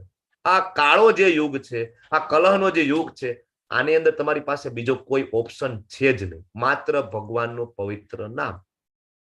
પછી શ્રીમદ ભાગવતમની અંદર જ્યારે પરીક્ષિત મહારાજ બહુ દુઃખી થાય છે, જ્યારે કળિયુગનું વર્ણન આવે ને, પરીક્ષિત મહારાજ બહુ દુઃખી થઈ જાય છે, તો ત્યારે સુખદેવજી એને કહે છે કે રાજન તમે ચિંતા નહીં કરો, કળિયુગ છે ને દોષોનો સાગર છે, કાળો યુગ છે, કલહનો યુગ છે, પણ આમાં એક મહાન સદગુણ છે. કળિયુગની અંદર મહાન સદગુણ છે, એક મહા સેલ લાગેલો છે, એક મહા ડિસ્કાઉન્ટ આપેલું છે ભગવાને. કયું? તો કે હરે કૃષ્ણ મહામંત્રનું કીર્તન કરશે ને તો મનુષ્ય બધા ભવબંધનોમાંથી છૂટીને સીધો ભગવત ધામ પામશે. આ કળિયુગમાં એકમાં જ આ સુવિધા છે. બાકી સતયુગમાં તો ધ્યાન કરવું પડે હજારો વર્ષ, ત્રેતાયુગમાં મોંઘા દાટ યજ્ઞો કરવા પડે અને ખૂબ જ જ્ઞાન હોવું જોઈએ. દ્વાપર યુગમાં ઘર કરતા મંદિરે વધારે સમય ગાળવો પડે. પણ કળિયુગમાં તમે જ્યાં હોય ત્યાં, જોબ ઉપર હોય, કામ ઉપર હોય, ગૃહિણી છો તમે ગૃહસ્થાશ્રમમાં છો, બ્રહ્મચાર્ય છો, તમે બ્રાહ્મણ છો, ક્ષત્રિય છો, વૈશ્ય છો, શુદ્ર છો, તમે ગરીબ છો કે અમીર છો, કઈ ફરક નથી પડતો. માત્ર ભગવાનનું નામ છે તમને ધામમાં પહોંચાડી શકે. એ કળિયુગની શક્તિ છે. બરાબર. અને બીજું કોઈ નહીં, ભગવાન પોતે પણ 10મા અધ્યાયના 25મા શ્લોકમાં કહેશે કે યજ્ઞ નામ જપ યજ્ઞોસ્મી, કે યજ્ઞની અંદર જપ યજ્ઞ જે છે ને એ હું છું. આપણને એમ થાય પેલો સ્વાહા વાળો યજ્ઞ છે ને એ વધારે ફળ આપતો હોય છે, બ્રાહ્મણોને બોલાવીને વેદ મંત્રોનો ઉચ્ચાર. બરાબર છે, કરવું જોઈએ, વાંધો નથી, પણ કળિયુગની અંદર પ્રેક્ટિકલ નથી, શક્ય નથી, ફળ આપી નથી શકતું. એટલા માટે ભગવાને કીધું છે યજ્ઞ નામ જપ યજ્ઞોસ્મી. એટલા માટે આજે આપણે બધા ક્લાસ પૂરો થઈને જે કરીએ છીએ ને 7 મિનિટનો, એ યજ્ઞ છે. 1 રૂપિયાના ખર્ચ વગર જે થાય એ યજ્ઞ. બરાબર. હવે જપ કરવા માટે થોડા ઘણા નિયમો છે, આપણે જાણી લઈએ, ખાસ તો નવા પાર્ટિસિપન્ટ માટે, કે પેલા પંચતત્વ મંત્ર બોલવાનો છે. જય શ્રી કૃષ્ણ ચૈતન્ય પ્રભુ નિત્યાનંદ શ્રી અદ્વૈત ગદાધર શ્રીવાસાદિ ગૌર ભક્તવૃંદ. સુમેરુ મણકો પેલા મણકા વચ્ચે. તમને મેં સમજાવ્યું હતું કે આ કોણ છે, પંચતત્વ કોણ છે અને શું કામ, તો કે સમાયાચના આપણે કરીએ છીએ અને આશીર્વાદ મેળવીએ છીએ. હવે ફરીથી જો શું છે, સંભળાય એમ બોલવાનો છે, એવું નહીં મનમાં બોલે. આપણને એટલી સંભળાય ને એટલું બોલવું, જેનાથી આપણું મન ઓટોમેટિક લાગે. બીજું, દરેક નામનું સ્પષ્ટ ઉચ્ચારણ. એવું નહીં કે હરે કિન્ના કિન્ના કિન્ના રામ રામ કિન્ના કિન્ના કિન્ના કિન્ના નહીં, કૃષ્ણ હરે કૃષ્ણ આ રીતના. બરાબર. પછી આદર, ભક્તિ અને એકાગ્રતા સાથે, આદર સાથે, કૃષ્ણ મારે તમને સેવા કરવી છે, બરાબર, હું તમારી સેવા કરવા માંગુ, એ રીતે. એવું નહીં કે કીધું છે પ્રભુજી એક માળા કરવા, હાલને કરી લઈએ ફટાફટ, જેમ ફાવે એમ પતાવીને મૂકો માળા સાઈડમાં. નહીં, આદર, ભક્તિ અને એકાગ્રતા સાથે કરો. બરાબર. અને જપ કરવા માટે કોઈ નિયમો નથી. ત્યારે ચૈતન્ય મહાપ્રભુ પોતે આવ્યા ને એને જ કીધું છે કે કોઈ નિયમો નથી. બરાબર. છતાં બરાબર બેસીને તમે કરી શકો, ચાલીને, કોઈ પણ દિશામાં મુખ રાખીને કરી શકો. બરાબર. પણ છતાં જો બ્રાહ્મ મુહૂર્તમાં થાય ને સવારમાં, તો એ વધારે બેટર છે. બાકી કોઈ પણ સમય તમે જપ કરી શકો છો આખા દિવસમાં, પણ સવારનો જે સમય છે સૌથી બેસ્ટ છે. પછી એવું નથી કે ભાઈ જપ કર્યું આપણે કરવું હોય અને તુલસી માળા પકડવી તો સ્નાન કરેલા જ હોવા જોઈએ. આવો કોઈ નિયમ નથી. તમે સ્નાન કરેલા હોય કે સ્નાન કરેલા ના હોય, તમે જપ કરી શકો છો. પછી ગણતરી રાખીને કરવાનું, કારણ કે ભગવાને કીધું છે 9મા અધ્યાયના 14મા શ્લોકમાં કે સતતમ કીર્તયંતોમાં યતંતશ્ચ દ્રઢ વ્રત, કે એક દ્રઢ નિર્ણય લઈને કરવાનો. ભાઈ મારે રોજ 4 માળા તો કરવાની, મારો દ્રઢ નિર્ણય છે. આ કોને કીધું છે? કૃષ્ણએ પોતે કીધેલું છે. અને આપણને શ્રી પ્રભુપાદજી 16 માળા કહે છે. પણ તમારે બધાએ કેટલી કરવાની છે? માત્ર 1 જ માળા કરવાની છે. લેવલ 1 માં ખાલી 1 માળા કરો. બરાબર. અને એટલે એવું નથી કે 16 કરે છે હવે આજથી 1 ચાલુ કરી દઈએ. 16 કરતા હોય, 8 કરતા હોય, 4 કરતા હોય, કન્ટિન્યુ રાખજો. જે નવા છે એ એક ચાલુ કરજો. જપ કરતી વખતે શું ના કરવાનું? એક ભાગનો જપ નહીં કરવાનો. હરે કૃષ્ણ હરે કૃષ્ણ હરે કૃષ્ણ હરે કૃષ્ણ હરે કૃષ્ણ એમ નહીં, આખો 16 શબ્દ. બરાબર. સોબેરું મણકા ઉપર જપ કરવાનો નહીં. મેં ગઈકાલે તમને સમજાવી દીધું છે શું કામ નહીં કરવાનું. પુસ્તક વાંચતી વખતે, ટીવી જોતી વખતે, અને એક આમાં ઉમેરતા ભૂલાઈ ગયું છે, મોબાઈલ જોતી વખતે જપ કરવાનો નહીં. ટીવી ને મોબાઈલ ને પુસ્તક વાંચતી વખતે જો જપ કરવો હોય તો આપણે બે માથા જોઈએ. એક મગજ છે એ જપમાં અને એક મગજ છે ટીવીમાં કે મોબાઈલમાં. તો આપણી પાસે બે માથા છે નહીં. તેની પાસે 10 માથા હતા ને એ ભાઈ જપ નહોતા કરી શક્યા. એટલે આપણે ચિંતા કરવી ને, એક જ માથું છે અને એ મન છે કૃષ્ણમાં લગાડવાનું છે. રેડી? આગળ વધીએ. અને જપ કરવાના ફાયદા. પાપી પ્રતિક્રિયાઓમાંથી મુક્તિ થઈ જાય. આજે 4 ફોટો છે ને, આના ઉપર ડિસ્કશન કરીએ ને તો 1 કલાક જતી રહી. ક્યારેક ચર્ચા કરીશું. આ એકચ્યુઅલી નર્કનું જે વર્ણન છે ને, બરાબર, એના ફોટા છે. બરાબર. આગળ વધીએ. ખરાબ આદતો, જે ખરાબ આદતો છૂટી જાય, ચિંતા તાણથી મુક્તિ થઈ જાય, મનની શાંતિ પ્રાપ્ત થઈ જાય, ખરેખર વાસ્તવિક શું છે એનું ખબર પડે. બરાબર. અને હવે આમાં અમુક રેફરન્સ છે કે શું કહે છે. જોર્જ હેરિસન નામના, તમે માઇકલ જેક્સન નું નામ સાંભળ્યું છે ને, એવું જ એક બીટલ ગ્રુપ હતું એ સમયે અમેરિકામાં, જયારે સિલ્વર ઉપાધિ ગયા ત્યારે. હવે એ બીટલ ગ્રુપ આ જોર્જ હેરિસન મહાશયનું હતું. બરાબર. હવે એ આ વચ્ચે બેઠા એ સિંગર છે આ, અને કેવા સિંગર છે, આખા વિશ્વમાં ખ્યાતિ પ્રાપ્ત સિંગર. એ એમ કે છે કે ભગવાનની અનુભૂતિ કરવાની આ પ્રક્રિયા છે હરે કૃષ્ણ મહામંત્ર એ. બરાબર. પછી આ બધા બિઝનેસમેન છે, 3M કંપનીના માલિક છે. બરાબર. એ એમ કે છે કે જપ કરવાનું જ્યારથી મેં સારું કર્યું ત્યારે મારા માટે બધું સારું થવા લાગ્યું. હવે આને કોણે ના ઓળખે? ફોર્ડ કંપનીના માલિક છે, આલ્ફ્રેડ ફોર્ડ છે. બરાબર. એમ કે છે કે મારા જીવનમાં જબરજસ્ત અસર લાવ્યા છે. પછી એન્ડી દેસાઈ, ભારતીય ઉદ્યોગપતિ, ઘણા વર્ષોથી કે હું જપ કરું છું. મફતલાલનું તમે બધા નામ સાંભળ્યું હશે ને, કાપડની કંપની છે. બરાબર. એ મફતલાલ, ઋષિકેશ મફતલાલ એમ કે છે કે હું જપ કરું છું ને, મારા જીવનના બધા ઉતાર ચઢાવનો સામનો કરવાની શક્તિ મને મળે છે. અહીંયા જો આ ડચ મોડેલ છે, આ પહેલાનો ફોટો અને આ પછીનો, એનામાં ટ્રાન્સફોર્મેશન, ચેન્જીસ, ભગવાનના નામ, બધી વસ્તુઓ, દ્રષ્ટિ બદલાઈ જાય. અહીંયા પણ એક મોડેલ છે, યુરોપના પ્રખ્યાત મોડેલ છે, સેલિબ્રિટી છે, ભગવાનનું નામ જપ કરે છે ને જો એનામાં જે ચેન્જીસ આવે છે. બરાબર. અને આ નેવીના અધિકારી છે. બરાબર. તમે જો. અને અહીંયા એક ઇટાલીના ફર્નિચર ડિઝાઇનર છે. જપ કરું છું, ભગવાન મારી નજીક હોય એવું મને લાગે છે. બરાબર. David wolf. બરાબર. કેટલા બધા એક્ઝામ્પલ છે. આ પોલ બ્લેર નામના પ્રિન્ટિંગ એક્ઝિક્યુટિવ છે. બરાબર. એ પણ ભગવાનનો જપ કરે. બિઝનેસમેન શ્રીમતી રેલી, હું જ્યારે પણ ટેન્શનમાં હોય અને હું જપ કરું ને મને ખૂબ જ શાંતિ લાગે છે. અને આ રમેશલાલ, તમને ખબર છે ટોરેન્ટો કંપની છે, ભારતની અગ્રગણ્ય કંપની, દવાની કંપની છે, એના માલિક રમેશલાલ છે. એના હાથમાં માળા છે. આપણા હાથમાં માળા રાખવી આપને શરમ આવે, એમના હાથમાં જપ, બરાબર, જપ માળા છે. બરાબર. કે છે મને ખૂબ શાંતિ મળે. તો તમે બધા પણ જપ કરો અને જે અલ્ટિમેટ જે શાંતિ છે એને પ્રાપ્ત કરવાની કોશિશ કરો. અલ્ટિમેટ ટ્રુથ છે એને પ્રાપ્ત કરવાની કોશિશ કરો. આજે મેં તમારો ઘણો બધો વધારે સમય લીધો છે, એના માટે હું ક્ષમા પ્રાર્થી છું. તમે બધા વહાલા વૈષ્ણવો, આશા રાખું છું કે ક્ષમા કરશો. અને આ સાથે અહીંયા હું મારી વાણીને વિરામ આપું છું.